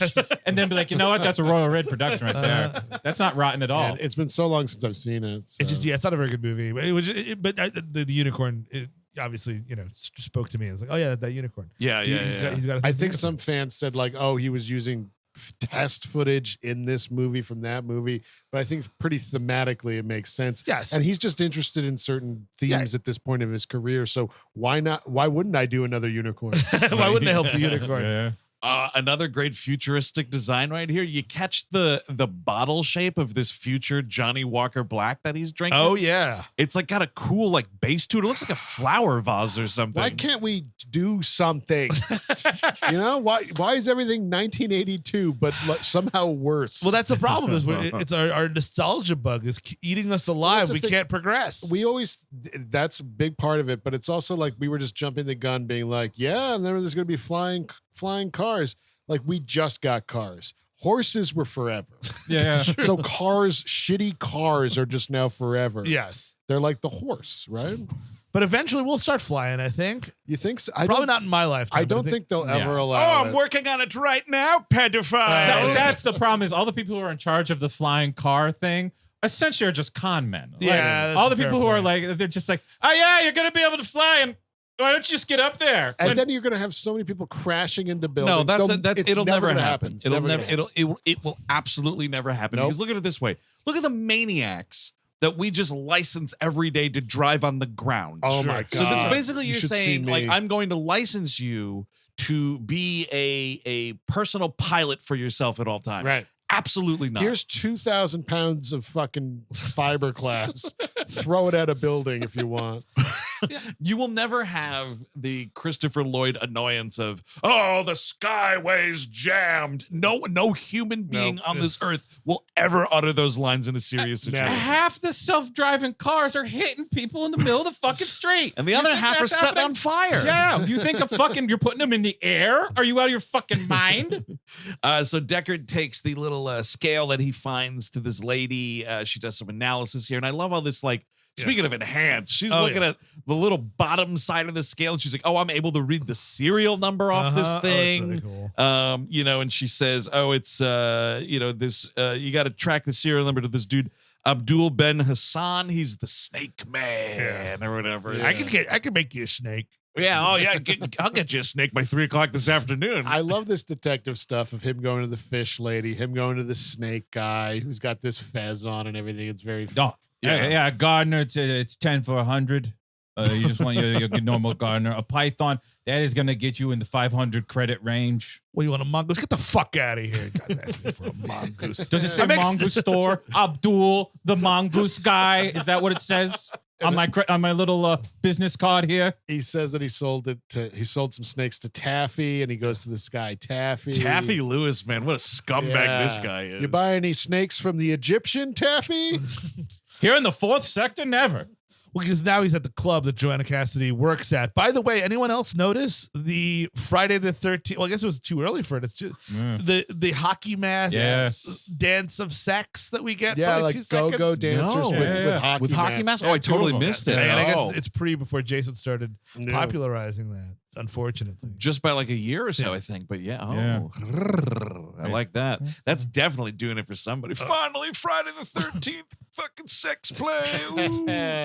Rachel, could you put on this mask before we get down to it? Hey, Deckard, if you come home early enough tonight, I got some Friday the 13th porno parodies we could watch together, man. And by the way, I'm definitely the kind of guy that invites people over his house to watch pornography. Just come on over. We don't have to do nothing. Just watch it. I love a good production value in my porno. This one's called It Ain't Friday the 13th XXX. Well, say, Deckard, if you ever think that Rachel girl is going behind your back with John Getz, you just let me know and I'll find them. Look, this is the part where Mrs. Voorhees goes down on Jason. It's okay because there's stepmother and stepson.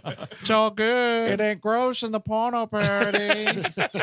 Oh, man, Deckard never comes by no more. Oh, here we go. Yep, Jason's skull fucking a decapitated woman. Oh, yeah. No, very, very clearly in the first movie she says his stepson. if you watch it closely, you're probably thinking of the second or third one where he gets a mask and it's official, but in the first one, it's very clearly awesome. And then, the baghead one for the second one. Absolutely. Fuck through the bag. Yep, absolutely. Stick his dick through the little eye hole he's got in that bag. Yeah, or you stick your dick in his eye. Some ambitious porn producer is going to have a field day. If they really wanted to do it. I bet this already exists. Someone's going to be like, you guys didn't know about it. Here's a good tip. Never accept a free drink from Taffy Lewis. Yeah. Dude, this thing, he's like, oh, what do you want? You want a free drink? I don't know anything about a snake. You want a free drink? And like, fucking Deckard accepts this free drink.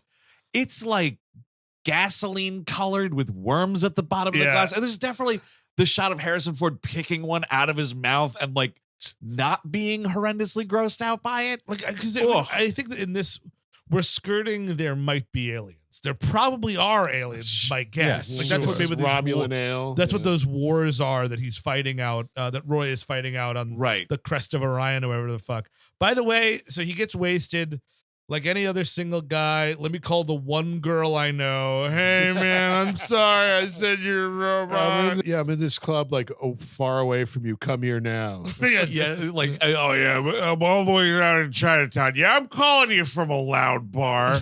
Would you like to get into danger? Would you maybe like to get shot later? Why don't you come in? I'm just saying, if you're not a robot, you'd show up. Just saying, robot girl. Hey, robot girl.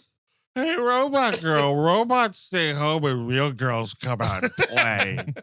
Which one are you? Oh, you hung up on me? Oh, this vid phone costs $1.25. Hey, what's your hate? I don't know. Tell me what you it is that great thing here too. Like, vid phone. Like, just the notion of like cell phones just was not captured by any science fiction writing whatsoever. The Star Trek communicator, right? Like it's true. Flip it's the phone. closest thing to but that's like no screen on that fucker. No, but it's a phone. But yeah, it's a phone you're carrying with you. No one ever thought we thought we would always have payphones, but Yeah. no, now they have videos on them because that's the way of the Payphones. future. It's Right. also a crazy, like Harrison Ford has to punch in like 25 digits. I'm like, you're using a fucking future calling card too. And maybe, I mean, I just turned 40, but maybe I'm the oldest guy in the universe, but I do not enjoy FaceTime. Vid phone Really? technology, Yeah. this and that. Yeah. I do Guess not. how many times I've used FaceTime? Exactly 0. Yeah. Good for you. 0. During the pandemic, I asked my parents if they wanted to do it, and they were like, no. Like, No, I would rather just not see you ever again. I'll just talk to you. I mean, A, I'm not great on the phone to begin with, but B, But like do people actually FaceTime? I know. oh, what are you Are kidding? you out of your mind? Do you guys FaceTime? No, I don't. I No, don't. but No. there are other people than the people in this room. Yeah, or name 5. I'll see people walking around the street just FaceTime, which that's- is insane. That's the insanity. That's the insane No. shit. Like, yeah, we've done, FaceTime with like our, little niece in Iowa and Yeah. that Sure. kind of shit. But like these motherfuckers that walk down the street at like 7:30 a.m. Yep. just having bright, bubbly conversations on FaceTime while they're like walking to the train or whatever. I'm like, what is wrong with It's you? a different generation. It's an addiction to phones. We sound like 1,000 years old. We do. Yeah. But it's just insane. It's the same thing as like dropping off at someone's apartment before you go to work. What are you doing? Who are you talking to? people like It's it. 7:30 in the morning. Who are you talking to? Probably, I can't. Probably family members because they don't hate them. Like people in this. I mean, there's a difference here. I think. I mean, but it's also true. It's just an addiction to phones that we were the last generation that didn't have to deal with Thank that. God, because listen, if that's what you got to do, whatever, just know you look really stupid. It's still pretty Oh, bad. yeah? Well, you look stupid not doing it. You do. Fine. That's fine. Everybody can look stupid. It's fine. That's So- fine. That's fine. Oh, yeah. Flashback to last week. It's fine. So we meet Miss Salome, Yeah. of course. The great Joanna Cassidy looking right as rain in this movie. Absolutely. Uh-huh. 6 years away from Roger Rabbit at this point. Wow. Yeah. So this is like, I guess in the timeline, this is the Catalina adventure. Oh, So Eddie you Valent. see what she's working with here because, yes, she is topless. in this. pretty very naked. Apparently, she was very thrilled when she had to redo her death scene. Spoiler alert for the next 4 minutes. That she fit in all of her old costumes. Like, hey, not too bad, Joanna Hell Cassidy. I'm yeah. like, not too bad. Good for That's her. great news. So this is when Harrison Ford realizes, oh man, that's definitely that replicant. How am I going to do it? I'm going to do my nerd voice from Star Wars: A New Hope, which is, "Hi, I'm sorry. No, everything's fine here. How are you?" Yes. He Yep. does that. He's like, "Oh, hi, it's That's me. a great scene. It's whatever. I'm from the What is it? From the Nudity Coalition. Yes. Well, yeah, whatever this like union for Moral workers. abuses or Yes, something. When Yeah. you got this job, did you have to do anything weird? What kind of things do you have to do to get this job? His Can I best- check your dressing room for holes? That's the best one. That's my favorite one. Check your dressing room for holes. You never know. Some people get into Porky's-esque shenanigans around here. I'm just looking for holes, glory, peep, or otherwise. just trying to figure that out. I'm seeing 3 glories, 1 peeper here. All right, like, I'm if gonna I- spackle them. If I could fit my dick in it, it's a glory. If I can't, it's a peep. Okay, let's go. Yeah, bad news here, Zora. You're getting Norman Bates here. Absolutely. I got 3 peeps right there. Yep. Oh, yeah. Let me just go outside the thing. Yep, there's a painting on the other side. This is classic. This is classic stuff. She doesn't give a shit. She's just showering and getting on with her routine. I love this. Speaking of future inventions, the globe she Yep. puts her head in to do Yep. the drying. It's awesome, this thing. Speaking of fish bowls, too. Make it. What are you doing? Make it. Well, that's, I mean, it was something that I think Scott and his whole team do a good thing is like there are a lot of little inventions Yes, that are that'd be used, cool if they had that. things that visually like interest you and break up the monotony. Like some of it, like I love the mood, I love the vibes, but Yeah. like it's good to break that up with actual senses of invention. And like the sense of, ooh, something might happen here. And something does happen, but it's not what you hope happens because No. she's like, dry me. Like she gets out of the shower and she goes to Harrison Ford and goes, dry me. Well, at a certain, I don't. It's, yes. it's There's kind also, of. there's she- also the question about the snake. Yes, that's what and she's like, oh, if I could have a real snake, would I be working here? Yes, if I could afford to have a Yes. real animal, which is very strange. But it's also like at certain point, like again, because she's a femme fatale, she figures out that he's a Blade Runner. You know what I mean? She's like, this Oh, yeah. glory hole inspector bullshit. That guy came last week, okay, and he didn't look like this. Why is it because the movie doesn't really explain it, but like, she is part of Roy Batty's crew that crash landed back on Earth or whatever. Why does she like immediately seek employment? Like, well, so did Leon. Leon had a job. There was I guess that's true. Yeah, that's true. I think there was a mention like with Walsh about how they tried to infiltrate the Tyrell Corporation with regular jobs. I don't know about hers, but Leon's was a janitor there. And like probably, buying stuff to just, to do whatever you're going to do. Walking around money. Yeah, walking around money. If I was a super strong robot, dude, I'd just be secretly ganking people and taking wallets, Dude, I'd be crushing people's heads. I mean, all across. You think that they got the cash box from James Hong's eye store? Oh, for sure. Yep. Yeah. Yep. Like, how much cash do you think is in the eye store is a question. 400 credits. Okay, that's nice. Nothing crazy. You might have a safe though. That's one of those places I can see there being and they're gonna find it. I mean, we're eating noodles tonight. But yeah, she's like, dry me, and Harrison Ford's like, say, and then she just knees him in the fucking face. Dude, it's a throat punch. He's That's like choking and shit. It's awesome. Because It's really good. she's a robot strong. And the hilarious thing is she's topless. She's like, all right, I'm going to go outside. Let me just put on my clear jacket. All right, I'm good to go. Yep. Yeah, this will do. It's raining. Better put on my clear jacket. Now my amazing rack won't get wet as I fucking run away from this fucking Blade Runner. It's a cool jacket. yeah, this it's top very- with no snaps just fit into it. We do a lot of running around here. I love just like her trying to just like blend into people and like him eventually spotting her at every turn. Like she kind of like hides on a subway staircase for a second. And here she must be like, I wish I brought a normal sweater. I bet if I had a normal sweater, I wouldn't stand out as much. I know I'm 6'1" and gorgeous, but damn. Can't duck into a quiet bookstore with these rockin' tits out. Absolutely I mean, not. but like, what's the chances he's just gonna open fire in a crowd? Boom! I love those moments where he's debating shooting through the bus. Yes. Oh, yep. Yep. It's so good. And I mean, like, and again, like, this is what the movie does really great. And I think Battlestar plays with this a lot. Again, Mr. D. Moore has seen this movie, which is just sort of like, if there is no difference between humans and robots, what's the difference? You know what I mean? Which is like a very excellent question. Which is actually the theme, I guess, at the end, right? It's just like, too bad she won't live, but then again, who does? Yes.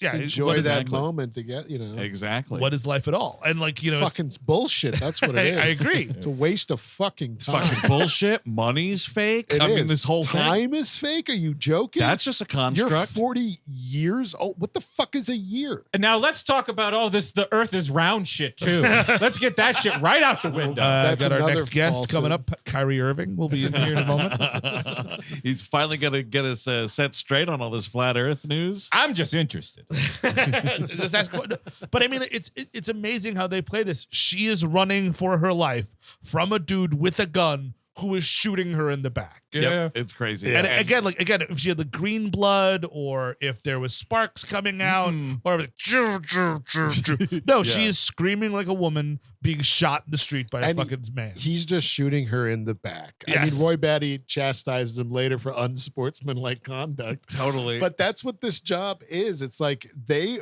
are super strong. And also, what's wrong with shooting in the back in general? Yeah, Let's go there. They're just, and the thing is, they're The just. Jesse James caucus.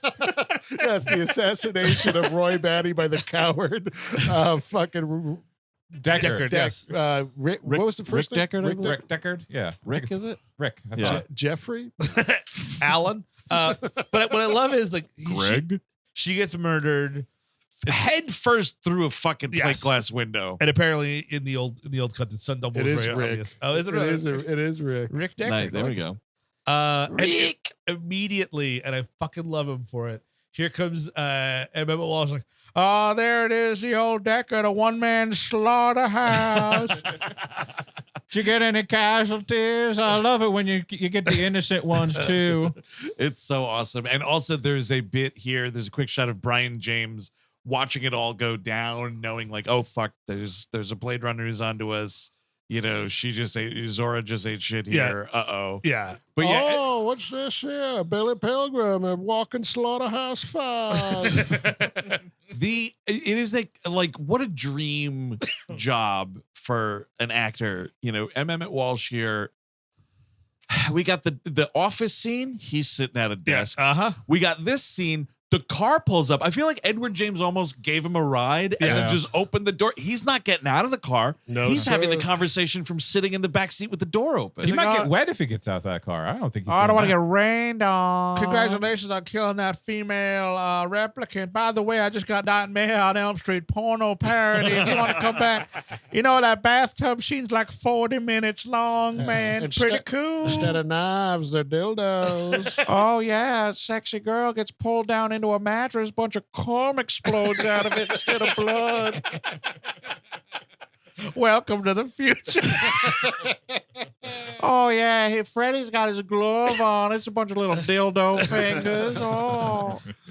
That's definitely, that has to have happened. Dildo sure. fingers in a Freddy parody. That Clearly. has to have Also, happened. Edward Dildo Hands. Edward Dildo Hands That is for sure. Yeah. Pornography connoisseurs, tell us about the Nightmare on Elm Street porno Yes, parody. comment below. The new Michael Myers porno parody, Halloween fucks. This is where he's informed. Evil fuck Now- tonight. Now let me tell you. I know you just killed a woman, but you're gonna have to kill another woman. Yes. He says 3 left, actually 4, because Rachel has fled captivity. Right, yeah. Just gotta add that onto your tab. Gotta kill your girlfriend. It's just amazing that it's just sort of like, oh no, yeah, she's not dangerous, but you have to fucking shoot her in the street anyway. Yeah. It's Yep. so- Because she left Tyrell. Yeah, Is exactly. that the thing? Yeah, Therefore- she's Well, because also out of like range. they're illegal. There is Yes. no street legal replicant. So like, yeah, as soon as she left that office where, you know, the god himself, Tyrell. So it's chill Kept her- on kept her chill safe. on Mars, basically, is the idea. What's that? It's chill on Mars to have replicants, obviously. That is the idea. okay. Yeah. Oh yeah, look at this. Texas Chainsaw Fuck Massacre. Oh yeah. Then there's just Critters. That's the same title. I don't know. They just didn't have the creative spirits with this one. Prom fuck. This just, it's hot stuff, but I just don't. Not a lot of creativity. Oh yeah, Prom Fuck 2. Who's fucking Cindy Lou? Oh yeah. You can watch Dick Razor or Dick Razor 2, Dick Bound. I really do think they should have avoided Children of the Cock. I think they should have avoided that. I don't know why they decided to go forward with it. Dick Razor 3, Cum Line. What was it one called? Excellent. Hell Worlds? Right? Oh, yeah. Oh yeah. Oh, Cum Worlds. Come Worlds for sure. Dick Razor 8, Cum World. Oh yeah. I mean, there have been so many different versions of the fuckling. There's just been the Joe Dante's the fuckling. The one with George C. Scott in it, the fuckling. But this is when Brian James grabs him immediately. He knocks him out, and then it's like wakes him up. Wake up, time to die. Oh Yes, yeah, yeah. dude. This is So so good. great. And This Brian- is, if I was Batty, I would just be the guys who have to move the fucking, because they say at some point Leon was like, he moved big equipment. Yeah. That was his job. I would just be filling my whole roster with these guys. Yeah, totally. Because if Yep. not for fucking Sean Young, Leon is taking him apart at the hinges. Like it is not going well for Deckard. Or would he though? Because again, this there's all these little breadcrumbs about speaking to Deckard being a replicant himself. He gets his fucking ass kicked here by Leon, and yes, Rachel does save him right here and murders Leon. But then when Daryl Hannah's fucking kicking his ass, like that dude should be dead, and Yeah. he's like bouncing back from all these horrendous Right. injuries fairly quickly. Like the Brian breaking- James kicks the shit out of him, right And then like here. the breaking of the fingers later, and he's still able to climb the side of the building. Yeah. Yep, just Yeah. breaks them back into place. Yeah, Yes. exactly. Yeah, he's beating the shit out of him, and then Sean Young, he drops his gun at a certain point. Sean Young picks it up, shoots him in the back of the head, which is Ooh, pretty yeah. great. Yeah, it's awesome. So yeah, Leon's out for the count as well. Go back to Deckard's. I love like the time that they take, like the fucking clear vodka that gets blood in it. Dude, is- yes, he takes the sip Yeah. and his face injury gets in the And booze. Rachel has some line of like, "I'm not in the business. I am the business." Yes, because he's like, oh yeah, Yep. you got the shakes, right? That happens to me all the time when I'm murdering people. Or when you're having some sort of subconscious reaction to murdering your own Deckard because you're a robot. Yeah, she mentions like, "Have you ever taken that test yourself?" Yes. Oh, right. Yeah. And he Yeah. totally does not He's just answer like, her. let's see what's on TV. Would you like to have a weird makeout? You know, my neighbor's got a fine collection of porno parodies we could watch. Oh, Deckard, you got a girl in there, huh? Pretty hot. Oh, yeah, you got to put on fucking head too. Blood wings. Oh, yeah. Blood wings. it's that that time oh, of the month. Pardon me. Oh, no, I misspoke. It's cum wings. Pardon me. I'm sorry, those specialty titles. You see, there was 5 versions of this movie. The director, they had the theatrical version, which was different, and then the director added back in the blood wings. That's the final cut. The international cum wings is really one where they keep all. They added the violence back in, the sexual violence. Yeah, you're not allowed to watch that anywhere. You go straight to jail. Yeah, Jason goes down on a girl, the final fuck day. Oh, classic porno parody. Oh yeah, there's also the cunnilinguist. That's a parody of The Exorcist. Also, well, yeah, Stanley Kubrick's the fuckling. It just keeps on going on. But yes, there's this weird. It's a very weird 1980s but noir thing. She's trying to leave. He shoves her against the wall, and he's Absolutely. like shoving his face. Like, kiss me, and she does. Tell me you want me. Yeah. Okay. And I feel like this is like this dude's mentality of replicants, which is like they're just robots. Yeah, there totally. ain't nothing Right. wrong with this. Yeah. It's taking the fleshlight out of the drawer for him. That's what this is. Deckard's because like this is after he got his ass kicked, of course. He's like in the kitchen, kind of like washing his face and whatever, and he takes this jacket off. This shirt and tie combo is straight up. He was headlining the Improv Yes, last weekend. it is. He looks like Yeah. such an 80s stand-up comedian here. It's awesome. But It's like Harry Seinfeld season Anderson. 1. I love it, dude. I love it. Yes, definitely Harry Anderson vibes, which all Future should have. Yeah, I agree. He died, right? Yeah, he's not with us anymore. Yeah, he passed away a few years ago. So many of Night Court and Bull. Bull from Night Court just died like I last know, week. I know. Richard I know. Mole. I was Richard reading Mole, news about that, and I saw someone tweeted a photo of Night Court, and everyone who was dead was darkened out. Oh, come And I was like, this on. is too funny not to Just read. Lara Cat and one other person. I mean, Yeah. There's like two or three people. Whoever was left for the reboot there, because I think one of the 2 women that were like the security court officer. Marsha, what's her name? Marsha Warfield, I think, passed away as well. Yes, I think she's long gone. That was a great sitcom, kids. oh yeah, wonderful show. The reboot wasn't worth a goddamn. Never saw it. So this is where she's like, okay, that everything about me or whatever, but I've saved your life. Like if I went north, like would you follow me? Would you hunt me down? And he's like, no, that. But someone would, Yeah. and you're like, oh man, what an existence. Yeah, so like they make out, and I think basically he leaves. You don't know that they have sex. Yeah, they do. But, I mean, they do. But Yeah, they do. Do you think so? And I think so. Uh-huh. That's my According to the Siska files. Well, the only thing that, I mean, not the Dude. only thing, but I think one thing that does speak in favor to that is the weird moment where like she's looking at all these like Deckard, like old timey photographs. Yes. That, like, 1885. Like these old ass photographs that he's got like on the piano in his apartment. Yeah. And the saxophone right here, the Vangelis Yes. saxophone is out of control. So Yeah. maybe that does speak to they did a little more than just. Oh my God. maybe. Here he is with Hirohito. Here he is with the guy who started Monsanto. Oh my God. I'm not a robot. I'm only 300 years old. I'm not a robot. I'm a vampire. Sick, dude. Right. He goes to investigate JF Sebastian's. Here? Yes. Well, meanwhile, at Sebastian's, this is what's gonna happen, dude. You think, Yeah. oh man, look at this sexy lady that is brought into my house. This is cool. I'm not gonna make any moves or anything. I'm gonna blah blah blah. And then all of a sudden, oops, here comes fucking Rutger Hauer is in your house. Oh, And you're like, God. well, I guess I have to do whatever this guy says. Here's 'cause the friend that's I it. told you It's about. like Oh. I've taken you in. I've taken you in and sheltered you. This, that, the other thing. A whole thing going on.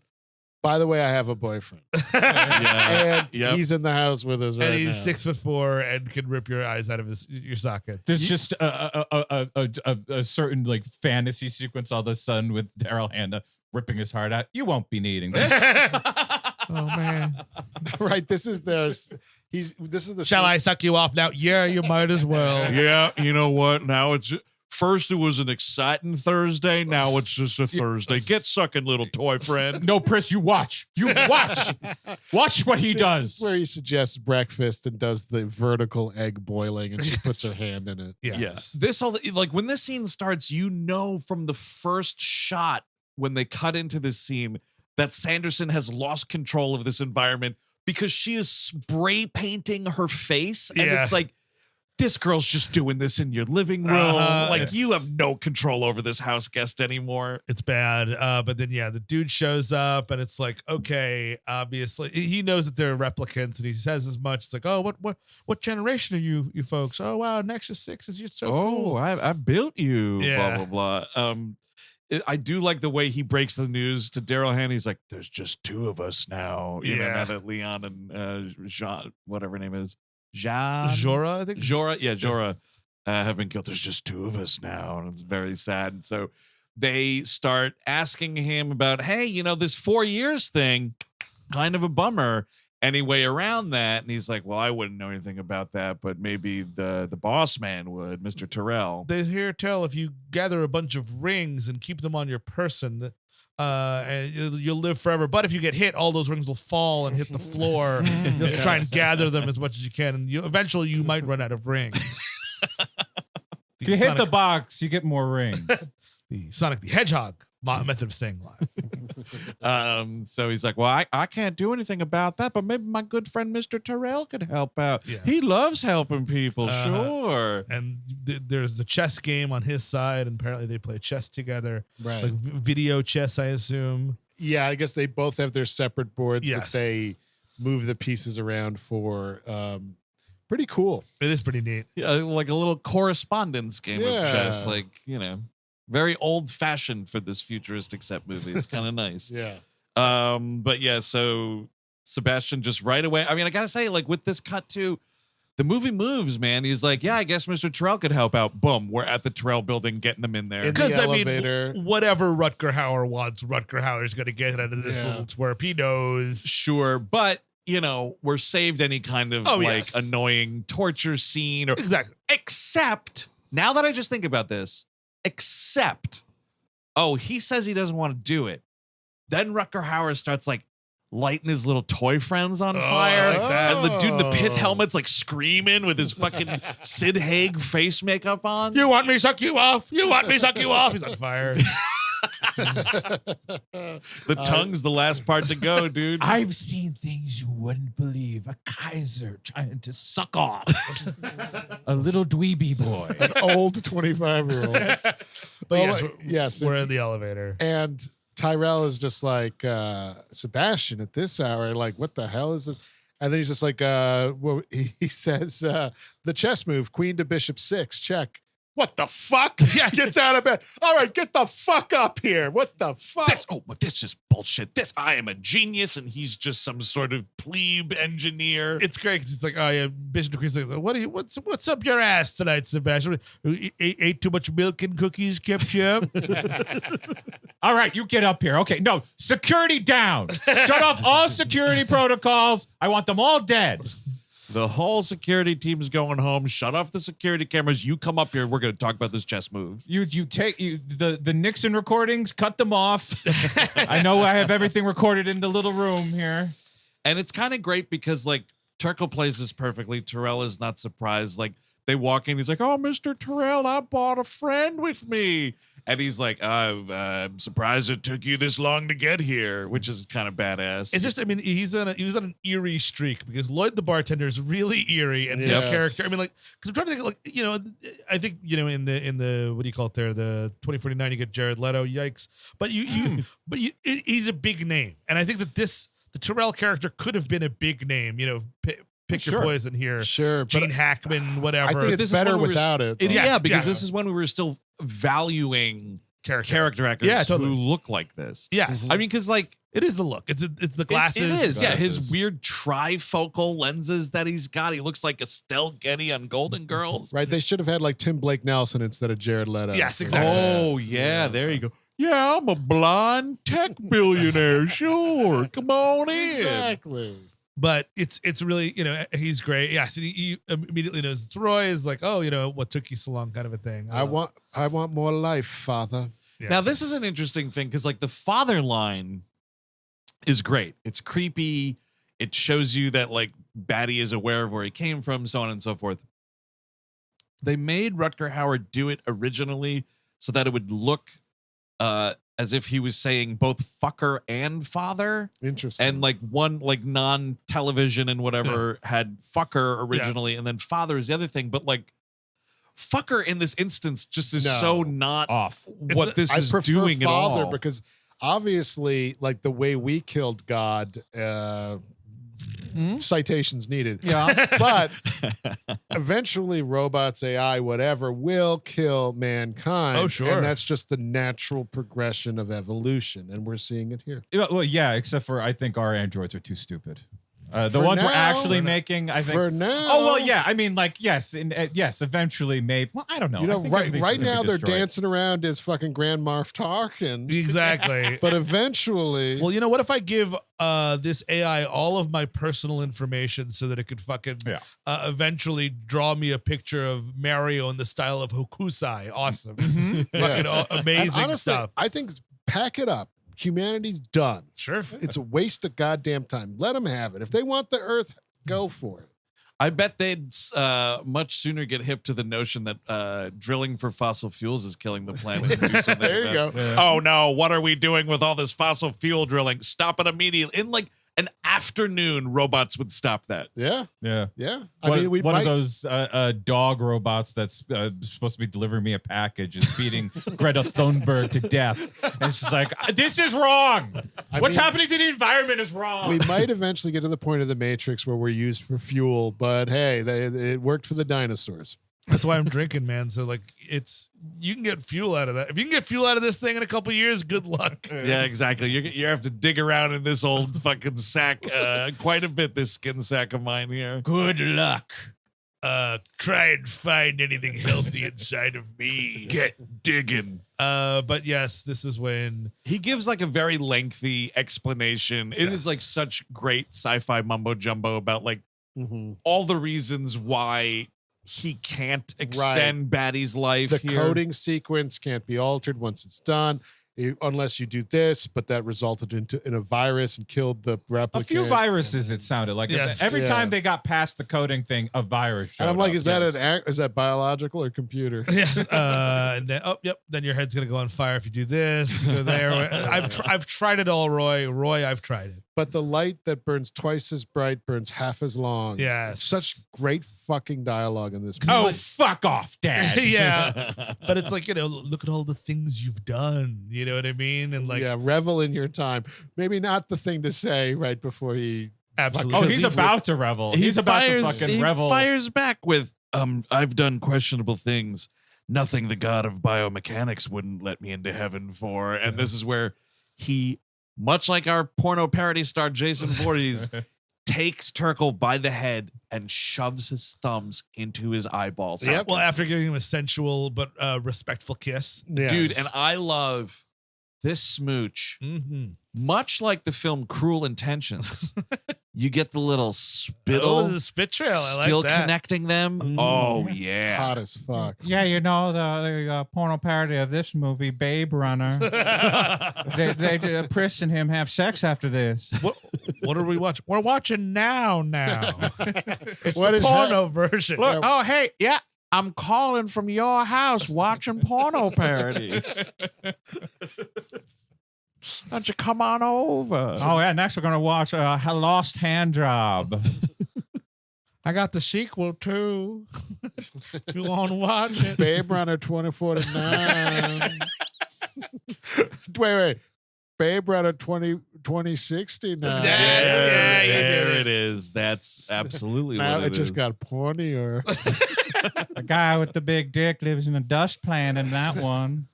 But yeah, so he rips his skull apart. Yes, Sanderson runs away, but you do hear from whatever that yes, he is murdered because you hear it. I think when Ford drives into Sanderson's like apartment building complex kind of a place. Well, because Emmet Walsh calls Harrison Ford around here, and he's like, "By the way, better get to the Bradley building there, because that's where Mr. Sebastian lives. By the way, we found him dead next to Tyrell. Whoops! Another pervert in the ground. Fine by me." But yeah, he goes up to his apartment, and this is great because Pris knows he's coming, and she is dressed to the nines in the creepiest outfit of all in this room full of, Halloween 3 Season of the Witch-esque kind of like marionette doll kind of things. Well, so it's great. She knows that he's on his way because he does a really bad like, "Hey, is JF there?" Oh yeah. "Oh yeah, it's his old friend Eddie. I'm in town. I want to come up and say hi." And she's like, "Yeah, the fucking Blade Runner's here." I mean, he's very bad at this, apparently. Like, Well, because you're a his Blade Runner, character dude. You're not doing voices. Yeah. It's all about killing. It's literally killer for hire. Like It's about shooting people in the back. literally it. But he's like outside, like on like a car phone calling or whatever. And this is great because he's parked on the street. And these like outright Jawas try to steal shit off his car. I don't know. I thought that those were JF's toys that like are on their own now or something like that. They're like little street urchin robots, and they have like the glowing Jawa eyes, like the whole thing. They're trying to like steal his hubcaps. I do think you got a point there, Steve. I think they get too old. You got to kick them out of the house. You got you don't want to tune them up all the time. All right, little pith helmet. Time for you to go out in the real world. Yeah, it's raining out there. Bring an umbrella. Yeah. It's time for freedom, Kaiser. I have a new friend here. His name Dictator. I like him very much. But yeah, so he goes into the Bradbury, and yes, she is sitting on a table in a room that's filled with other robots. Yeah. Some of which are turned off, but some of which are still totally alive here. And one of them is laughing exactly like the gangster in the fake Home Alone movie. Yeah. Oh yeah. Now that's a good robot. Okay. Wherever you are, I give up. Could you shut that thing off? It is driving me fucking nuts. Getting freaked out here. But Hello. it's eerie, her stillness in this, Yeah. and then her attack on him. It's fantastic. Just this gymnastics jump Oh my god! And into then these thighs that won't quit. Yeah, she almost Xenia Onatoffs him or something. Here. Yes, totally. But he's strong enough to get her off, and knocks her down.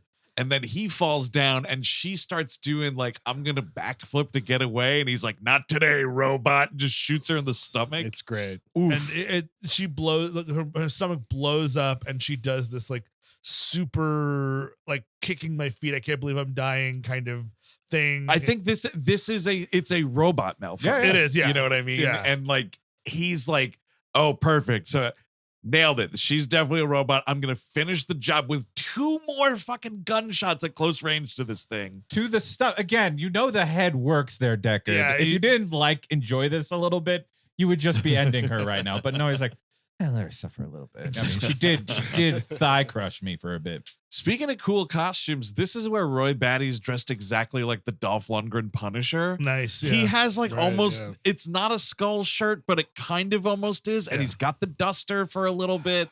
He immediately sheds all of these clothes, but like Yeah. at the start of it, for whatever reason, he's dressed like the Punisher, Yes, which is pretty nice. It's a cool outfit, and then he decides to get almost naked for the final fight, which is Yeah. nice. And there's a great line here too. He goes, again, speaking to like Batty is able to like detect one of his own or whatever. He's like, "Come on, Deckard, show me what you're made of." Yes. Robot parts. Mhm. The answer is robot parts. Batty finding, this is another funny like makeup thing. When Batty finds Pris on the ground or whatever, he like kind of puts his face near her and whatever, and some of her Yeah. clown makeup comes off. It looks exactly like this replicant was blowing rails. Just this like white streak on his nose that comes off. Well, there's this weird thing where like her mouth is open and her tongue is out. So he kisses her one more time and to push her tongue back into her body. Yeah. Yeah, it's pretty interesting. Yeah, the old dead tongue twirl right there, Mhm. dude. Absolutely. I hate my job. So they have this great cat and mouse sequence through the apartment. I love Harrison Ford. It's after his fingers are broken, which is the cool, like, his arm coming through the wall and grabbing Ford's gun and everything, which is cool. Right. I'm sorry. No, and then for Zora or whatever. Yes. Yes, yeah. Each Right. finger for his buds. Yeah. Did I make it up that Justin J. Case has an irrational fear of putting his arm into like ticket boots because of this scene? Oh, I don't know. We'll have to ask him about I that. believe that might be correct. But after, he re-breaks his fingers or unbreaks his fingers or sets the bone back or whatever. Him like crawling up just like this like fireplace mantle or whatever it is to get to the ceiling. And then like it's so waterlogged and disgusting that he's just able to like pry through the ceiling and like get out to the roof of the building. Meanwhile, Batty is just talking to himself, monologuing, and putting a nail through his own hand because it's malfunctioning a little bit, but very Jesus-like here, obviously. Absolutely. Yes. And also howling like a wolf, which is great. Love it. It's just, I mean, there's just enough Rutger Hauer in this movie, and it becomes the Rutger Hauer show for 20 minutes. It's like, thank you. He's doing like the Freddy Krueger, like 4, 5, stay alive, like taunting him while he chases him and everything. Well, I do think he's got a similar thing to Ledger, where he almost takes over the movie. If you have too much of him, he will take over the movie. Oh, no doubt about it. And so it's like 3 big pockets of him you get. Like you would be like if you bought it on DVD today, if that was the case, like Harrison Ford would not be on the cover and it would just be Rutger Hauer, much like a lot of fucking Dark Knight DVDs were just Heath Ledger all over. Oh yeah, for sure. Get the Joker variant of they're on different streets just looking out. Right. And we also see like Baddy, his time is coming. This is also around with the nail in the hand thing. You see like his arm is starting to turn white. Yeah. He can't make fists as well and everything. This is the robot arthritis. Right, yeah. And old age. Yeah. I'm almost 4. Yeah. He's like, it's not now. Like basically asking for a little more time to kill this guy and do other stuff too. 6, 7, go to hell or heaven. That's so great. He should be. I mean, you would just let me get Emmet Walsh. just please. I want to gut him like a fucking hog. And this was where I guess in the original script, like they were supposed to have a big like slobber knocker fight. Yeah. And the first of 2 like Rutger rewrites. Yeah. Both at the end of this movie here. Like Rutger was like, yeah, I don't know if a fight's gonna work. Why don't we do like a rooftop chase instead? It makes it a little more kind of scary or whatever. And then just this great moment of like Deckard's gonna fall off the roof. And it looks is this it for our detective / assassin here? Right. And Batty grabs him, doing the most human thing. There's someone who is like your fucking mortal enemy or whatever you want to call it, and his life is in danger, and you are going to save this dude's life instead of kill him. And also says, quite an experience to live in fear. That's what it's like to be a slave. So there's a little mutual understanding. Right, yeah, exactly. And so he apparently also here was supposed to have this gigundo monologue as he's like powering down or whatever, and like Hauer came in to do the scene and he cut out like all the technobabble stuff, and it's just like a 4-line like exit basically. He just talks to like about snippets of that he's seen, like the whatever on Orion 5 or whatever. Attack ships on fire off the shoulder of Orion. I watched sea beams glitter in the darkness off the Tennerhausen Gate.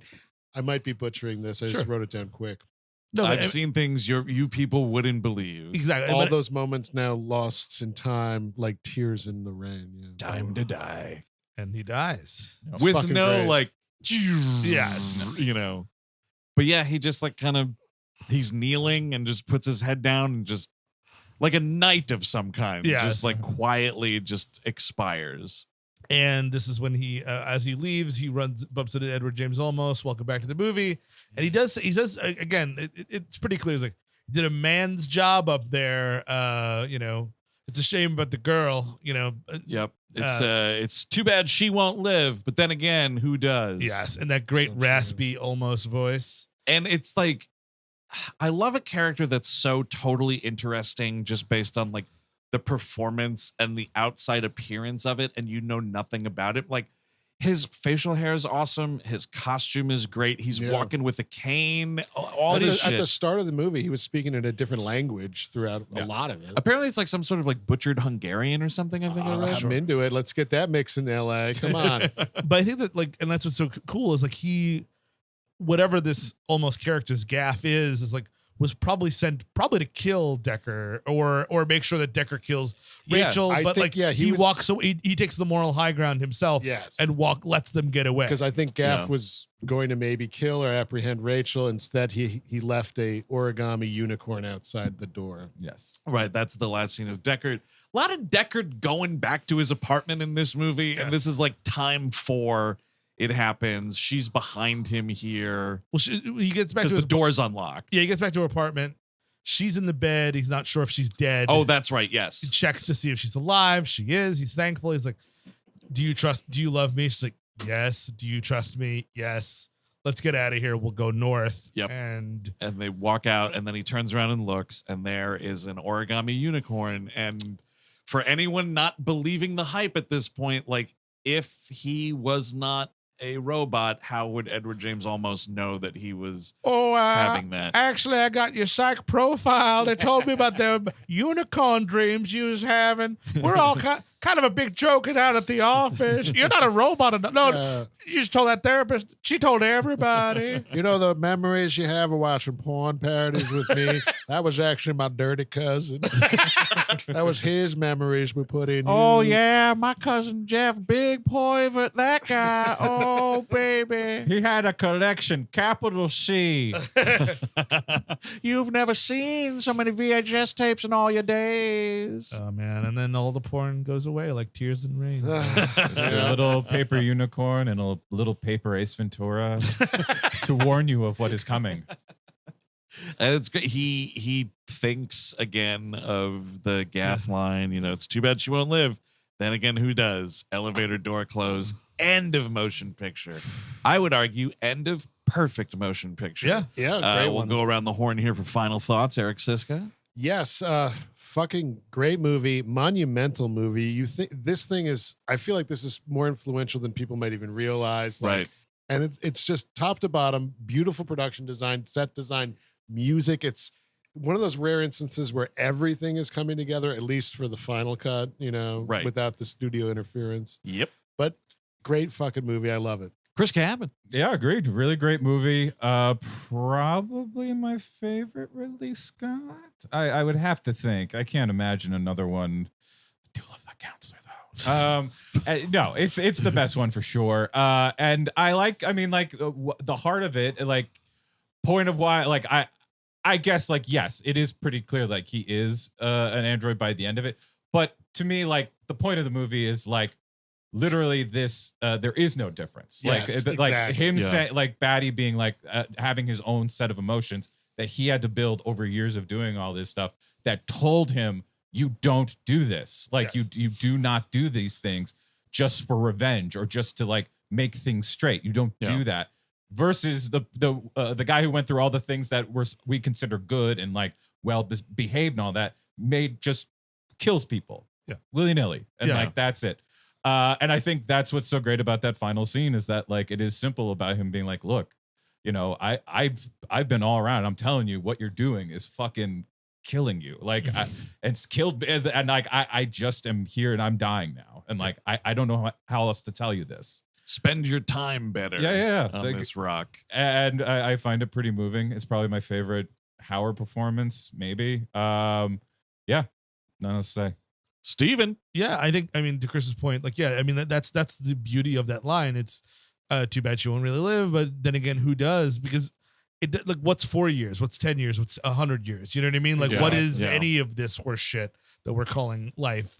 I go Alien above this just because I love Alien so much. But I love this movie. It was a little late to the party. I didn't see this until I was in my 20s. You know, not a high school kid with this guy. But I've seen it probably 5 or 6 times. It's kind of better every time. I think last night, just really sitting down with it had been a while. Just like the mood, the emotion, it's not nihilism either. That's the really important part. It's not a nihilistic movie that life doesn't matter. It's about doing something with your life that's not serving evil masters, I guess. Revel in your time. That's the point, dude. I think it's a really moving, interesting movie. It's a great Harrison Ford performance, whether or not he loved it now I think he's come back to loving it. Like he hated it for a long time, but like the performance itself is a really like it's a different for Ford. It's complex. It's really grim, you know. And he's not playful.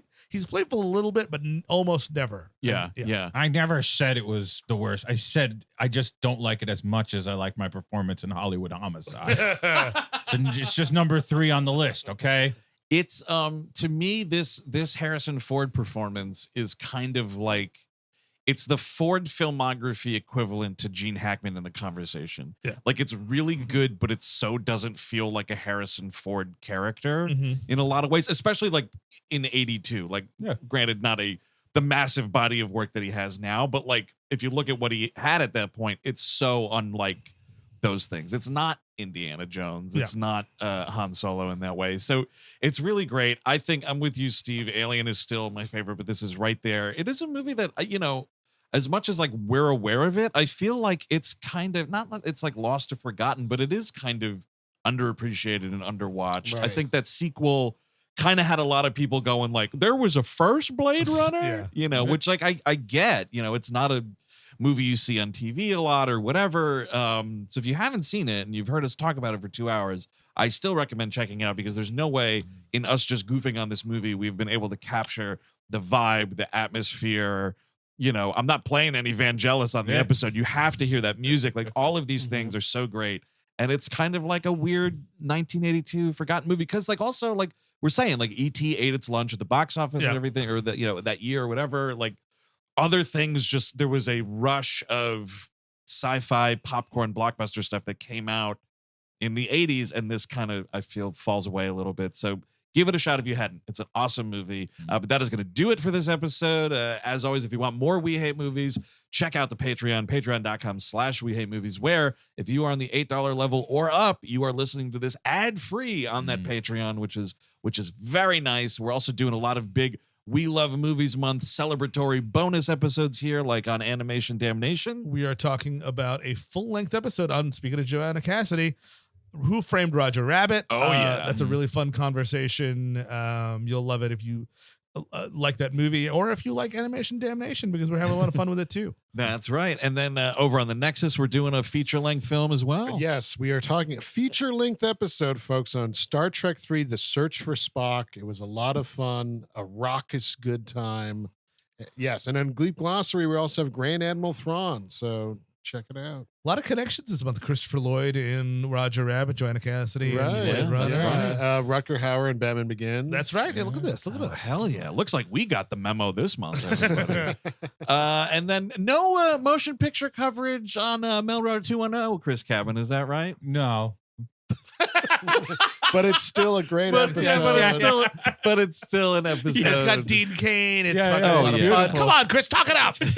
He asked me a question, Steven. You got paying for Brenda this. Walsh doing a Borat voice. It does a Borat voice, and things continue to. The heat is being turned up on Melrose Place. We are is. Big getting time. our way to a final Michael meltdown of biblical proportions, and I can't wait for it. It's going to be awesome. All that and more on patreon.com/We Hate Movies. Now, here on the Tuesday slot, Steve, We Love Movies Month continues next week with what motion picture discussing? Well, the thing is, I'm only going to say it once, and no one else say it again, because it's going to get us into a lot of trouble. Okay. The Bye Bye Man?